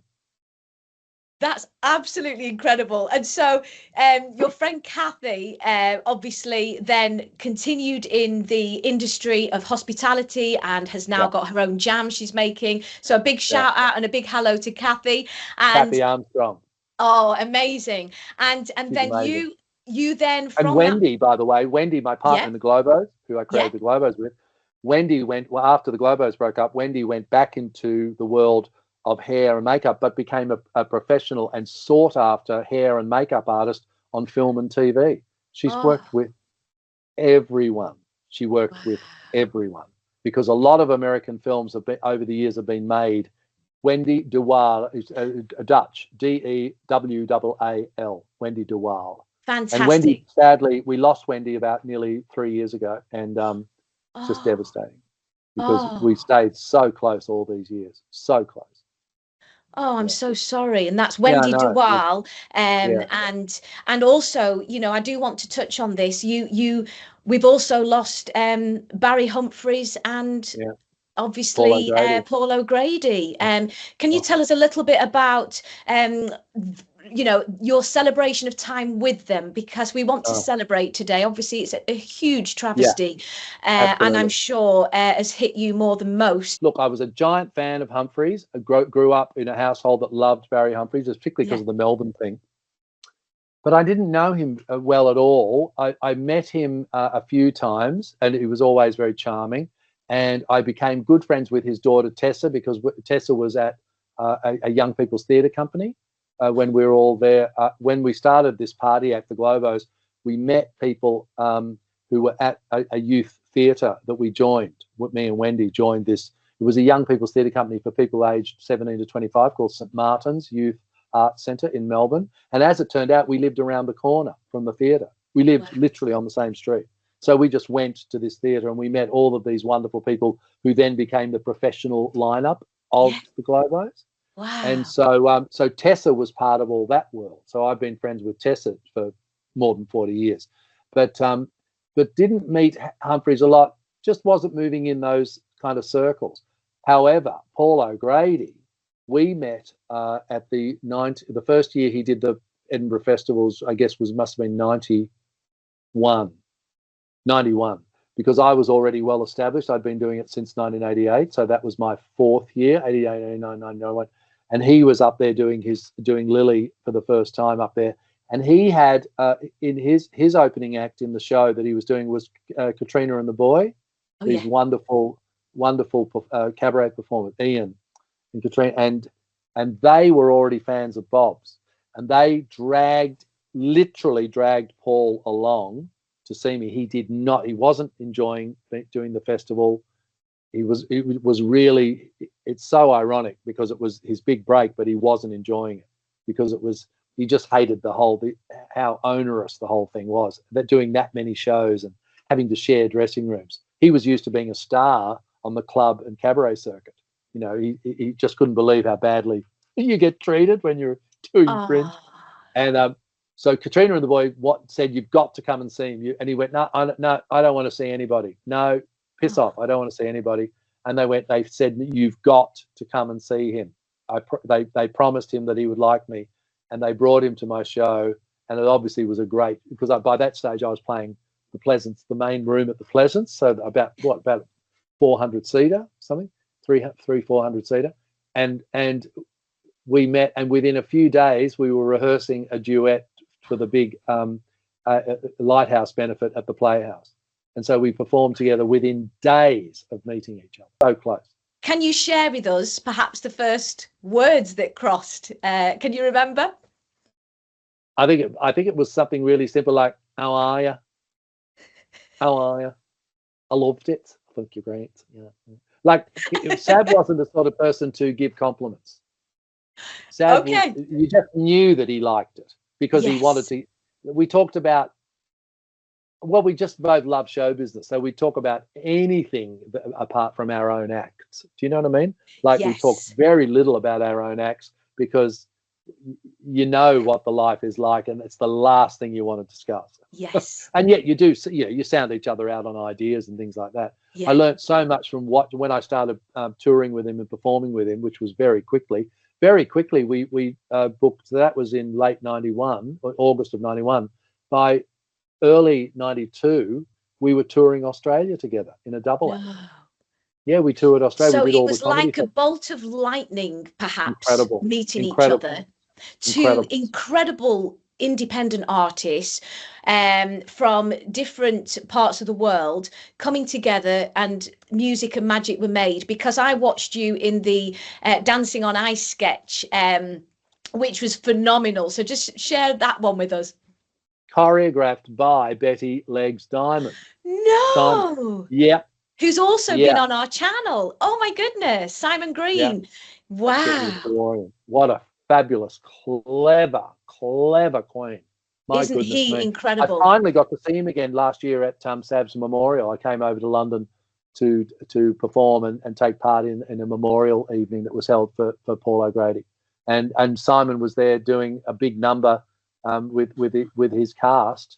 And it was so beautiful to catch up with him after all these years, because we met him. I met Simon because Sav and Simon were already great mates. And when I toured the UK with Lily, I toured about 3 times with Lily, toured the UK, and we played Blackpool, and that's where Simon had Funny Girls. The first thing we did when we got to Blackpool was go to Funny Girls and see the show, which was brilliant, and meet Simon, and then Sav was filming his one of his first specials at the Garrick Theatre. I mean, amazing to do it at the Garrick Theatre in the West End. And it was Lily's solo Lily show with I think with Gail Tuesday and the Tiller Girls. Oh yeah. Yeah, and me as a guest, and in fact, that was the one that's on film, the Torval and Dean sketch. But where we debuted the Torval and Dean sketch was at the London Palladium. And what happened was, Brendan, Sav's manager at the time, Brendan booked those days it was fair. I don't know if you can still do it, but those days it was fairly easy to book the Palladium on a Sunday night. Yes. So they booked the Palladium on a Sunday night, and we got a bare stage, and we did a Lily Savage show. It was opened by the Tiller Girls, these fabulous women in their 50s and 60s, still kicking up an absolute storm, and wonderful, funny, incredible women that had worked with. Well, they'd been at the Palladium in the heyday, in the 50s and 60s, because this is in the early 90s. And who else was on the bill? Gail Tuesday, Brenda Kilhooly doing Gail Tuesday, Sonia playing Bunty, Sav's playing Lily's daughter, incredible. Jimmy Somerville, me, Yeah. and for this show we decided that I had this idea for ages of doing pretending to skate, because we just thought Torval and Dean the moves were just so unintentionally comical, you know. Yes. And so I had this idea, and Sab said, "Oh, I know who can choreograph this." Betty Legs Diamond. So Simon, I think he was either in London or he might have been working in London, but we got together with Simon, and Simon choreographed that incredible ice ballet. Yeah. And we just do it in shoes. And at the Palladium has that famous revolve that goes from 0 to full speed in about 2 seconds. It's like one of the most famous revolve stages in the world, you know, where everybody was on that huge revolve on Sunday night. And so we were going to use the revolve when we went into the big skating section. People can see this. It's on YouTube. It's on YouTube. Yes. I put it up on YouTube. So we started, you know, we skate, you know, and we were going to skate. I think we were going to skate against the revolve. And I went, oh my God, no. When we got into the theatre, I suddenly went, oh, let's go in the same direction. And so when we took off running around in the same, because no one's ever done that, it didn't look physically possible how fast we were going. It looked like a cartoon. And the audience screamed so much during that number that we could hardly hear the backing track. And it was a really unusual moment for both of us, because it was the first time we've done an extended sketch where we don't say anything or sing. So we just pretend to be skating. And so we had stage fog and haze and everything. We were talking to each other all the way through it. We were like, can you believe the noise they're making? We were discussing it as we were doing it. It was the most surreal, amazing experience. Then we recreated it when he filmed his show at the Garrick, and that's the one that such a shame that we didn't film the Palladium show, because it was an incredible night, an incredible packed to the roof. And we later found out that Princess Diana had slipped in and seen the show. Oh, how magical. Yeah, I know. But being around Sab was magical. He was literally a wizard. He was like, for real. He was like he did spells. He was like a witch. He really was. He was really something because of that Irish working class Liverpool background. He was unlike any, you know, like Reader's Digest, you know, the most unforgettable character I ever met. That was Sav. Oh. And that was such a deep friendship for all those years. But of course, what I realized at his memorial was he was one of those people who made everybody feel like they were his best friend. But I think what's lovely about you is that you also embody those qualities, and, you know, Paul will have seen that, and Simon Green will have seen that. So you also are very revered by everybody in the industry. I'm sure Alan Carr feels the same about you as you do about him, and you are a gentleman, and those are your qualities, and that's why your relationship was just on par, because you matched each other up there. And we're both completely obsessed with musical theatre. Yes. And with and like what I was telling about, you know, having old 78 records when we were kids. Sab was the same. He'd grown up in a household that loved popular music and comedy, and so his knowledge went back further than mine and was deeper than mine. So we had that in common. And one of the friendships that I treasure the most are with my performing friends. We've known each other since before we became successful. Yes. When we were struggling. And he was struggling at that time because he was trying to break out of the gay club and pub world. And Lily Savage was the very first drag performer to be an out gay man who had come from the world of gay clubs and pubs. There was a definite divide back then that was not allowed. You weren't able to cross over. He broke that ground. And it was an insanely great thing that he did. Yeah. Oh, absolutely. It's so unique. Because it's opened up a portal today for so many incredible acts. And you say that that's, you know, something he did, but also you're saying perhaps in Australia, would you be the same character that did that in Australia? Very much. I was I do a whole routine about how back in the 90s I was the only gay in the village. And now everybody's gay and I've lost my point of difference. But how how many people's hearts have you touched, not just in the industry, but also in the audience and people Well, watching today? My favourite thing is when a mum and an obviously gay teenager come up to me in a shopping centre and just basically thank me. Yeah. Matt Lucas told me the most amazing story. Matt Lucas said that told me that when he was 13, he was in his bedroom in Swindon or somewhere like that, and he was watching his little portable telly, and there was a show called Edinburgh Nights, and it was a live broadcast from Edinburgh where they went around the venues and people did excerpts from their shows, and he saw me on that show. So it would have been 1989 probably, or 90, and he saw me perform, and he said, seeing me perform at that age, he said, I knew I was going to be all right. That's what he said to me. Matt Lucas said that.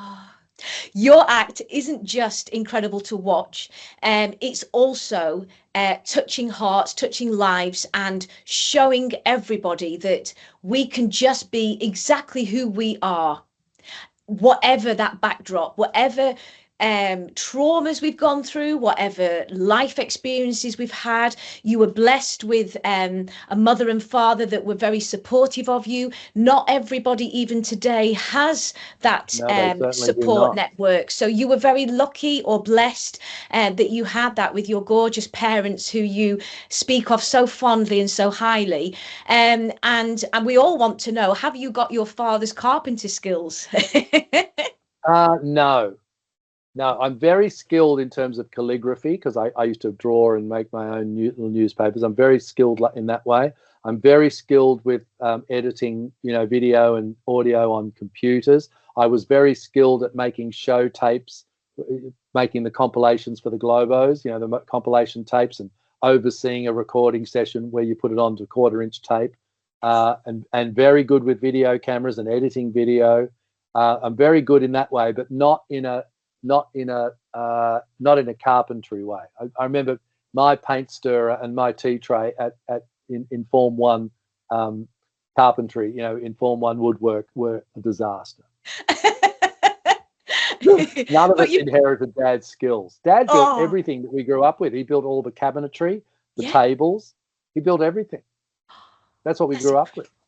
And that's incredible. Fantastic. And again, as you say, a working class background, you are doing these trades that again are being lost today. My uncle John worked as a carpentry teacher, and these are trades that perhaps are not readily available, cooking and sewing and all these different things that perhaps we are, and drama as well, of course, which is integral and our oxygen. But the thing about the trades though is that not everybody has a creative brain. Not everybody has a brain in that way. Yeah. So not everybody has an intellectual gift of some kind. And some people are insanely gifted, natural people to work with their hands to create things. Yeah. And my dad always kicked off about that. He always said, for heaven's sake, not every kid has to go into what they call it when you go into at university, where you do all the academia. Yeah. Not everybody's academic. He said a lot of kids are quite not academic, but they've got skills that they don't even know they have, that they can do something with their hands. So Dad was always saying, for heaven's sake, give kids the opportunity. One of the highlights was, a few times you played the Royal Variety, and I want you to discuss meeting the Queen, because that's an exciting story to share. Yeah, I only did the Royal once in 1995. And it was an electric night because the night that we filmed it at the Dominion, I was so disappointed that it wasn't at the Palladium that year. The Palladium must have had a show where the set couldn't be dismantled. It was somehow, it was probably Chitty Bang Bang or something that had this really complicated mechanical set. So we couldn't do it at the Palladium, which was such a shame. We did it at the Dominion. And now the Dominion is an old, big cinema. It is not built. It wasn't built as a live theatre. Yeah. It's an old cinema, and so the balcony is miles away. That's the difference between theatres and cinemas. The balcony in a theatre is like that, and the balcony in a cinema is. They may as well be not in the same room. So it's quite a tough theatre to do comedy in because it's so spread out, like cinemas are. So that was a challenge. That was a huge challenge, and But the night that we taped it, it just turned out that that was the night that the BBC broadcast the Martin Bashir interview with Diana, No. where she finally seriously spilt the beans. You know, there are 3 people in this marriage. And so everybody, the atmosphere, and the Queen and Philip were the guests. They were doing the royal, and they were in the box. And you can imagine the atmosphere in the theatre was absolutely electric. And when they appeared in the box at the top of the show, the ovation was so enormous and tremendous because the audience were letting them know that they were on their side, which was so electric and amazing. So it was a very memorable evening. But there were months leading up to it of endless meetings and rehearsals. And one of the things that they do to you as a comic, and comics, you know this, comics hate to have to give a word for word script, and it was awful. And so there was that. But what was joyful was being choreographed. I'm trying to remember. I feel terrible because I can't remember who choreographed. Was it Jeff Thacker? I know he produced it.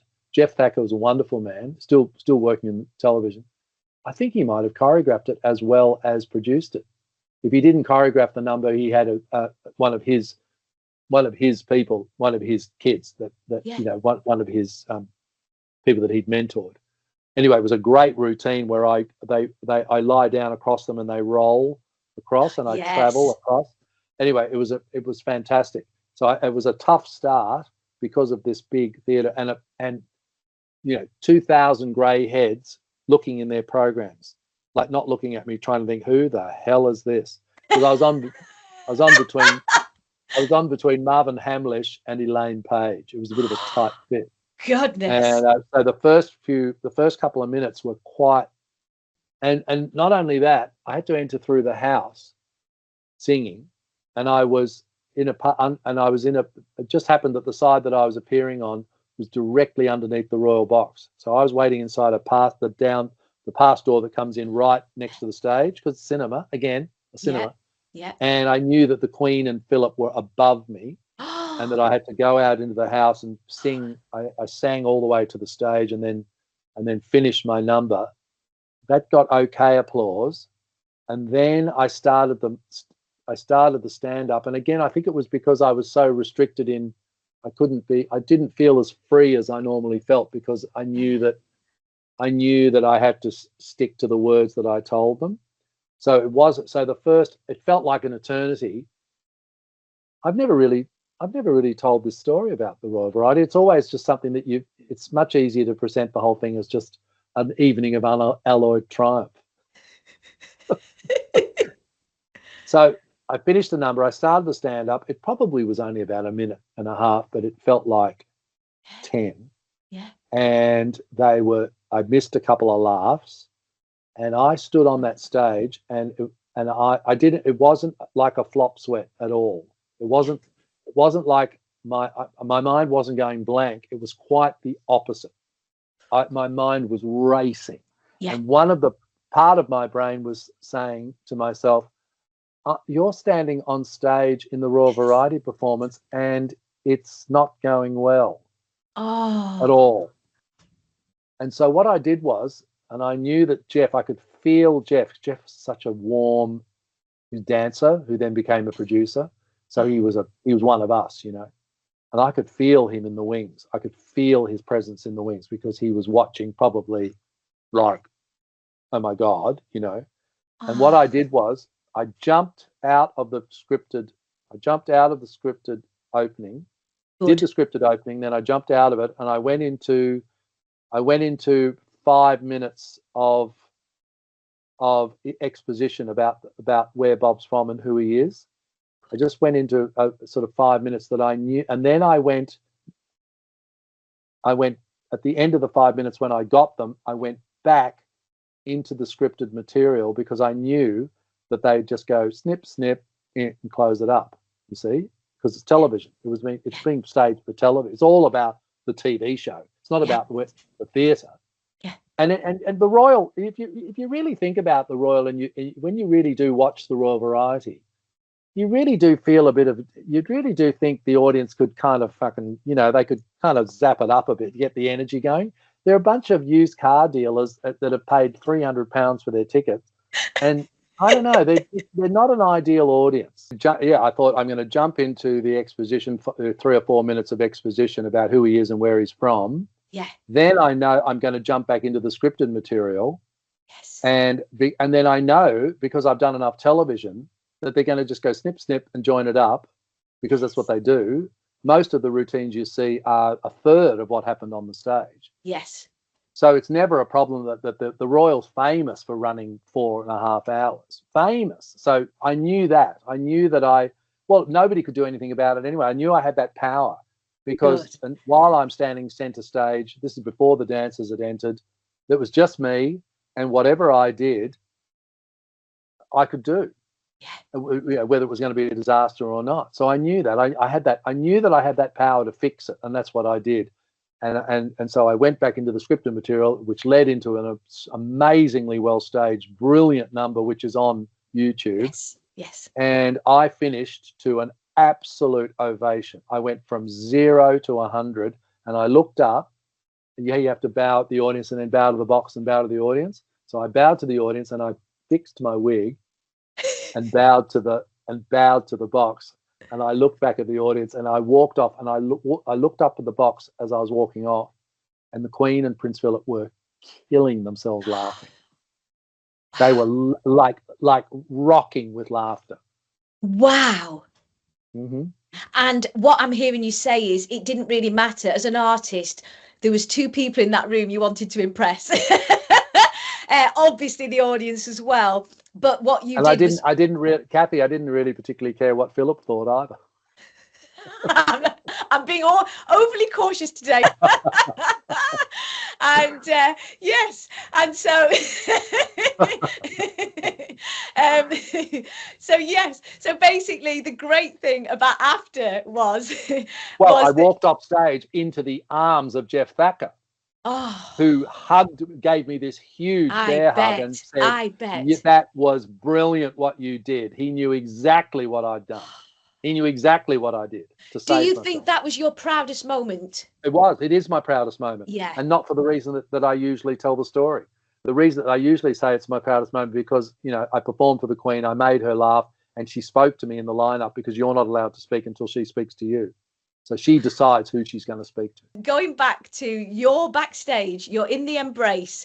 Take us through the next chapter in your own words. Of course, you can't all just go, oh, thank God that's over. No, you've got to all line up and wait. You're given a position, and you have to be in that position, in that lineup, behind the curtains come in. So you're just behind the curtain. So you're on the stage in a lineup with no lights, and you're all just standing there. You're nervous because she's coming, and it takes her quite a long time to leave the box, to go down through the theatre. She thanks everybody in the theatre, the manager, the blah blah blah.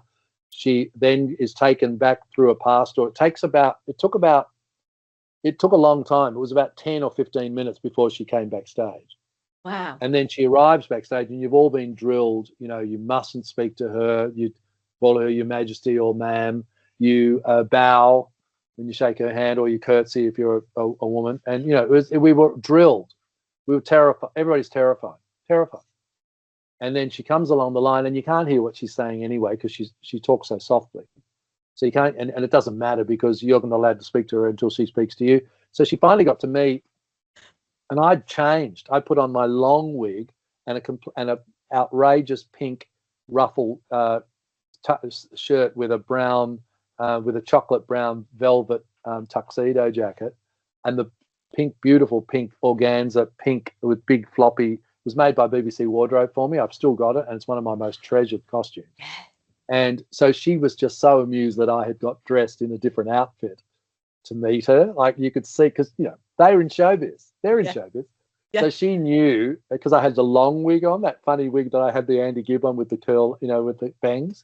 Yeah. So she was highly amused by that, and she just took my hand, and she said, she asked those wonderful open-ended questions that doesn't matter what any answer will be correct.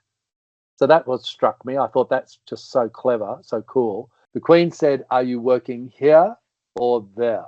And that meant, do you live in London, or are you mainly in Australia, or what's the story? That was what she was asking. And it was such I was so struck by that. It was a question that any answer would be okay.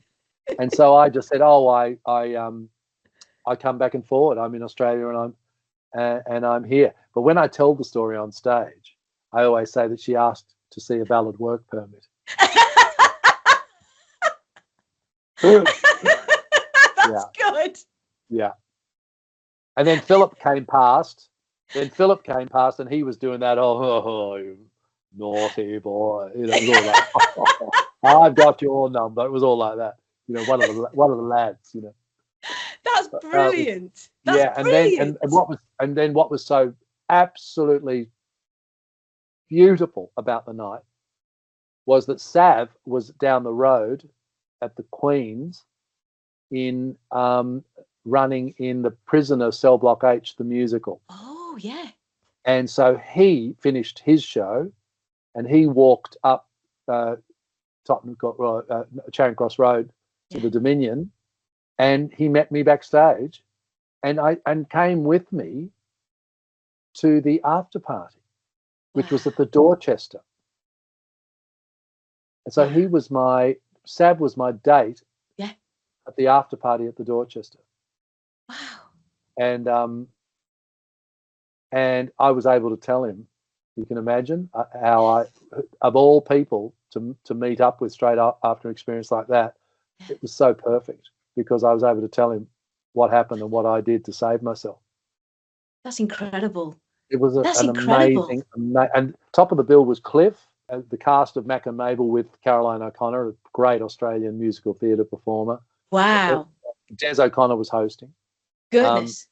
It was quite the night. Quite the night. Well done. From everybody watching today, that particular story is just incredible. And as you said, thank you for sharing, because that might have been just something between you and Paul, but I'm so blessed and honoured that you've shared on today's podcast that feeling, so that if anybody is out there feeling, no matter what level in their career in entertainment, that I'm not good enough, all these inner critical voices that we all have from time to time, just remember what you have just shared today, because anything is possible. Well, talk about keep calm and carry on. I mean, really, it's the greatest slogan anybody ever thought of, because boy, did it apply in that situation. And you used your own wisdom, your own innate wisdom, to think, if I just stick to the script, this may not. Well, what I knew, Cathy, was, because I'd done enough television at that stage, I knew that my spot wouldn't be in the broadcast. Oh, yeah. If you die, they're not going to put your sketch, you wouldn't want them to. Yeah. I knew that. And so there was a lot of, there was a huge amount of processing going on. Yeah, a lot of pressure. And as you say, as a comedian or a comedy act, you basically are being dictated to write down every single word, which is unusual because most stand-ups break out of that fourth wall on a regular basis, and that's part of the show. And you were confined and constrained as an artist, is what you're saying, by that script. But you had that winning power, all the wealth of experience before, perhaps, to sink inside and think, right, I've got to get out of this. But what a magical journey, and what an incredible. And you know what, Cathy, when I think about that experience, I realised it was 1995. I'd only been solo for 8 years. Yes. So that I'm quite proud of myself when I think about that. At the time, it felt like it had been 1,000 years, but it was so early. Only 8 years. That's incredible. Yeah. And can I ask what age you were then? Can you share your age at that time? Well, yeah, because I turned 40 in 99, so I was 36. 36, yeah. 36, yeah, 36. Yeah. 36 years old.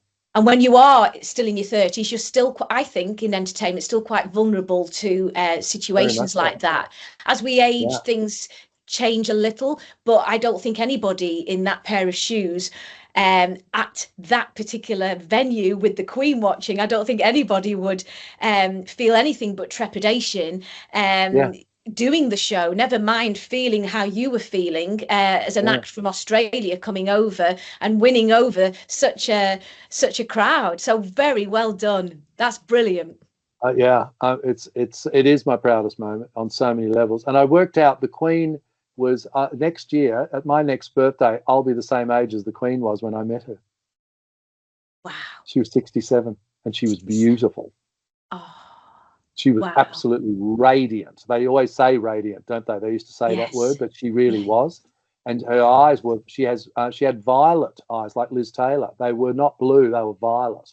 Oh. And they were very healthy eyes because, you know, all that Ayurvedics and all that, you know, all that naturopathy that they do, or that she did, which is why she had such a long and incredibly healthy life. And I was going to say, is that something, the inspiration of her longevity of life, with you being 67 next year, can you share with us some top tips that for health that you can, you know, put across to the audience? Is there anything that you do?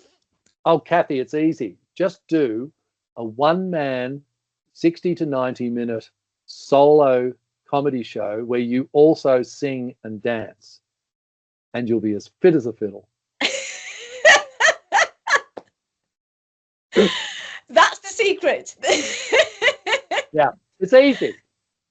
Absolutely. So you don't have to go to the gym in the daytime. Do you have I mean, I eat a plant-based diet now. I've had to sort of really reconstruct my world to ensure that I have longevity here. And you know, what a difference. My hair is stronger, my eyes are brighter, and teeth are whiter. So there's definitely huge health benefits, and we have health gurus on the channel. Is there anything that you do health-wise that you can share? Everything in moderation, and a lot of walking. I do a lot of walking because and I remember when I lived in London, I ended up living in Soho and in North Soho, and it couldn't have been better because I walked everywhere. Wow. And I do the same thing here living in the centre of Sydney. Just walk across the park, walk the dogs. We've got dogs and we walk those, you know, they get 3 times a day walks. So, and also just a little bit of everything and not too much of anything. I really do believe that. Yeah. And and I think performing really does keep me fit. It does, absolutely. In every way, head, heart, and lungs, you know. And mind as well, because at the moment, you know, mindset is integral, as you've just explained in that particular show, where your brain's going like a clock and you've got to come out of certain scenarios, or your wig falls off, or a dancer falls over. Anything can happen. And the old school training that we had was helping support us. We've had another guest talking about this, helping support us if something goes wrong. Whereas today, we touched on earlier, you were mentioning the X Factor.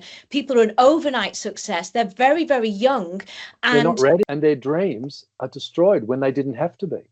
That's what I hate about all those shows. Yes. I really detest those talent shows. Yeah.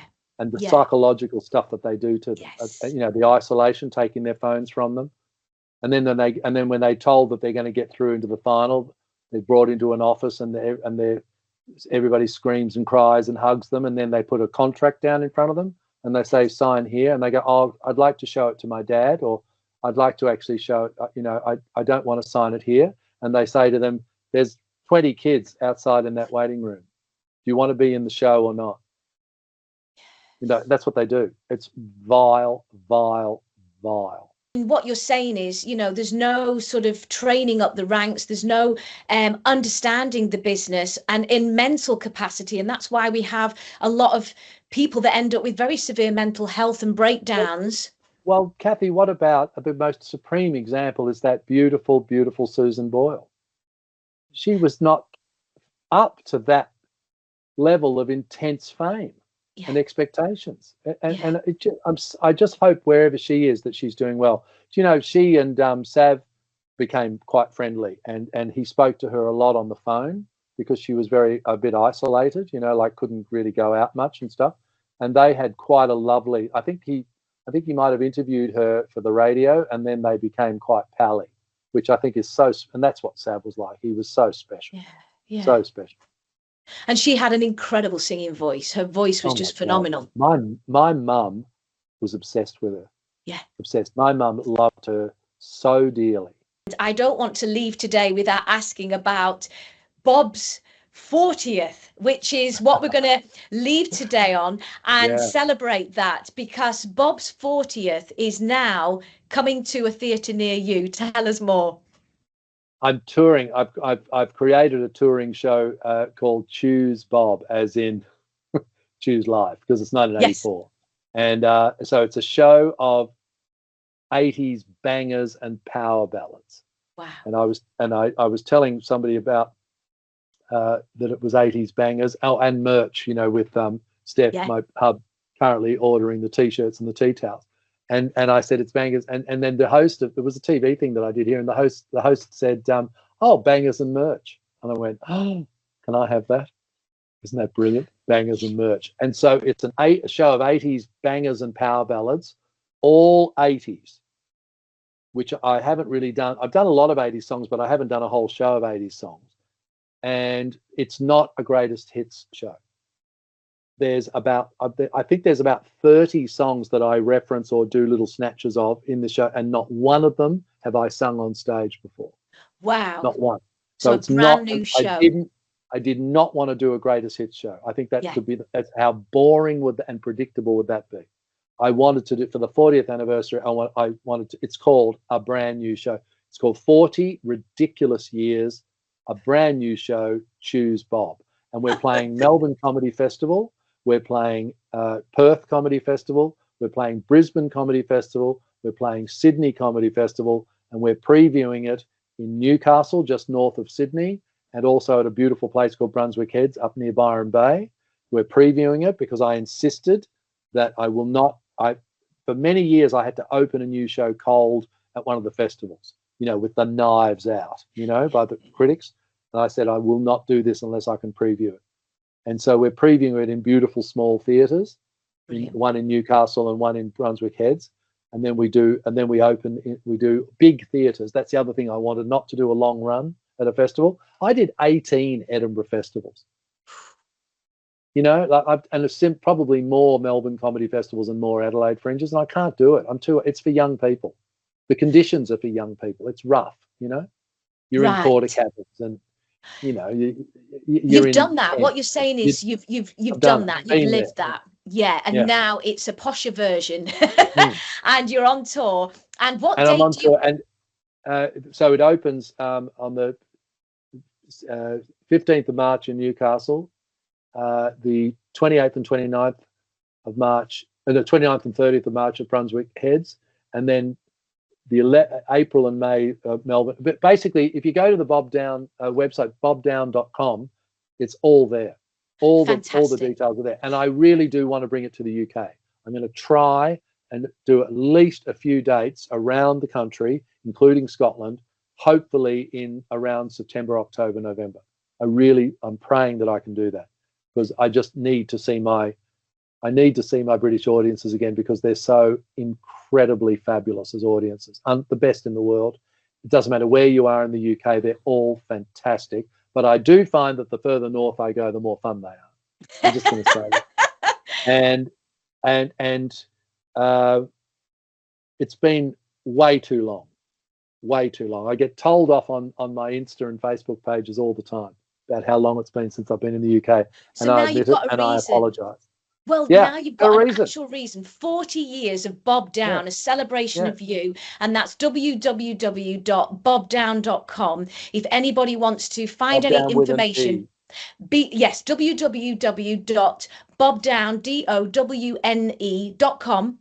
And if anybody wants to connect with you, find out about the tour dates. When you say you're in Newcastle, I do want to say the UK has a Newcastle. It's Australian Newcastle that you're starting in. And of course, in New South Wales, they say Newcastle.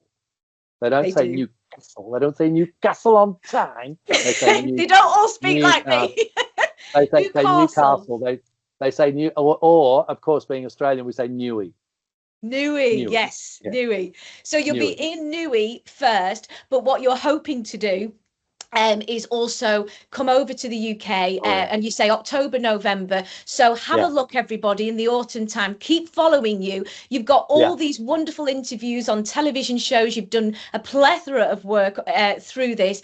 And Choose Bob is a real good, there's a T-shirt I've noticed as well. People can tap on your socials. This show is going to go out. This show is going to go out very soon, hopefully, and we'll make sure that people can then have a good look at what this show is going to be and then come and celebrate. Now, before we have to close, so to conclude today, who have we got here? Because we've got Tinker here, who's nearly 17, in the UK. He's been my co-host. And who have you got? That gorgeous dog there.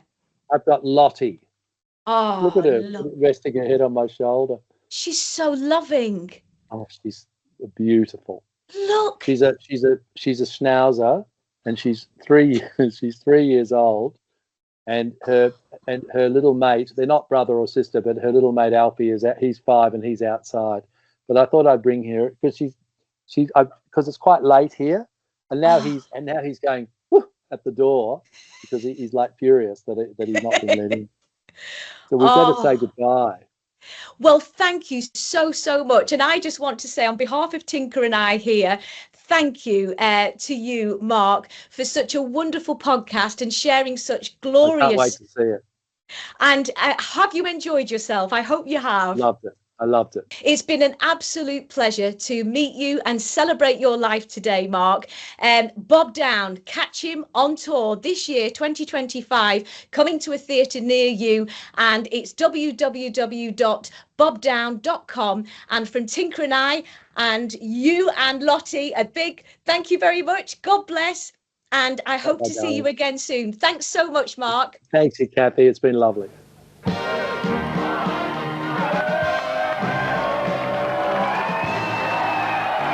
Ladies and gentlemen, Savage and Downe.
Stand clear! Stand clear! What? No! Strictly for medicinal purposes. You all right? Oh.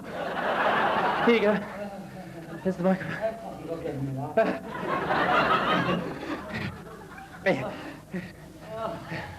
Oh, has anyone got a ciggy? I can't breathe. Let me help you up. Just skate over here, you'll be... Oh.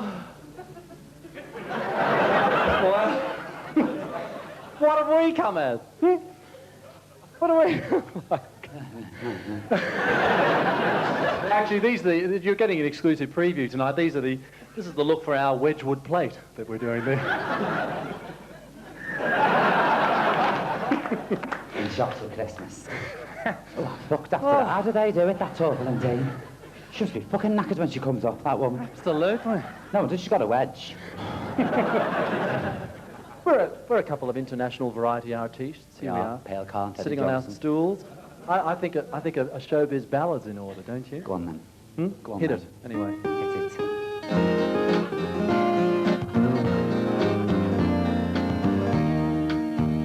That's stinking. I know I stand in line until you think you have the time to spend an evening with me. And if we go someplace to dance, I know that there's a chance you won't be leaving with me. Quite a good chance, I thought. Where afterwards we drop We'll have to do that again, I've fucked it up. Excuse me, but sorry about this.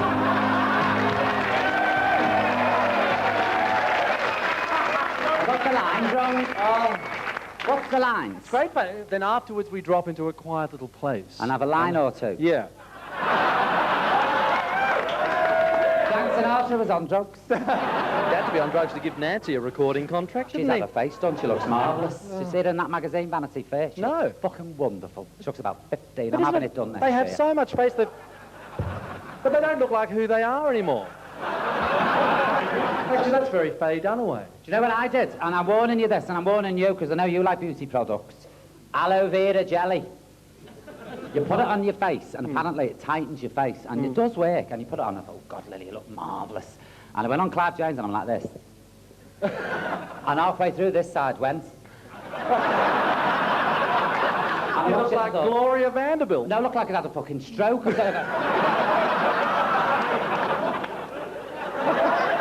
I've noticed something. Isn't there something over our shoulder over there? There's a camera up here, you know. Where is it? Look, it's here. Look. Hey, Look, you can't do anything, can you? It's like that closed-circuit television, isn't it? in shopping People are centres. watching the video on drugs, better frighten them. Go on, you frighten them now. Hang on a minute. We better not get too close, we might get hair lock. But anyway. Do you know those closed-circuit television cameras they have in all the town centres now? Did you see that special on Channel 4? No. It's frightening. You can't do anything anymore, can you? Tell Next me time about we're it. there, next time you're in the town centre at night, just really fuck them up. Just run past, like, do a Pan's People. This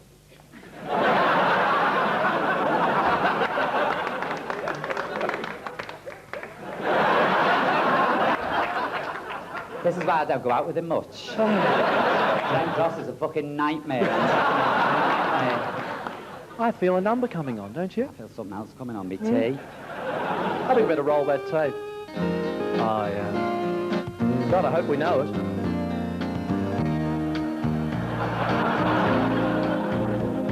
I know I stand in line until you think you have the time to spend an evening with me.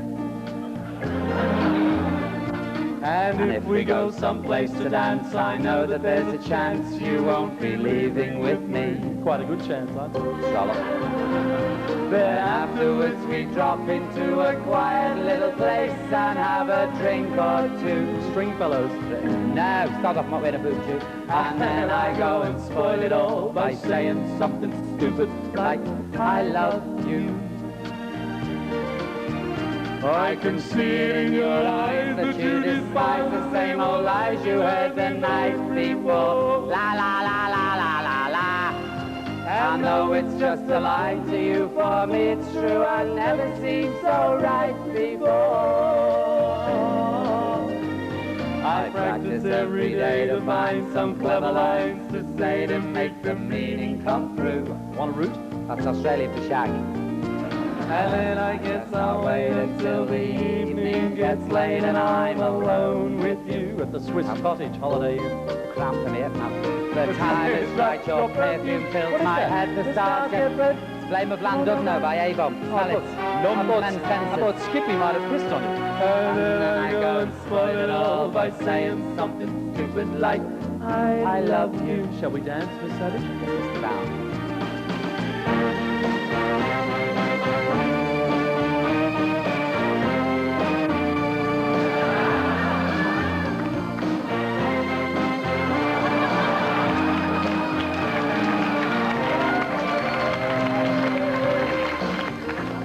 The time is right, your perfume fills my head, the stars get red and oh, the night's so blue. La la la la la la la. And then I go and spoil it all by saying something stupid like I love you. I love you. I love you. I love you.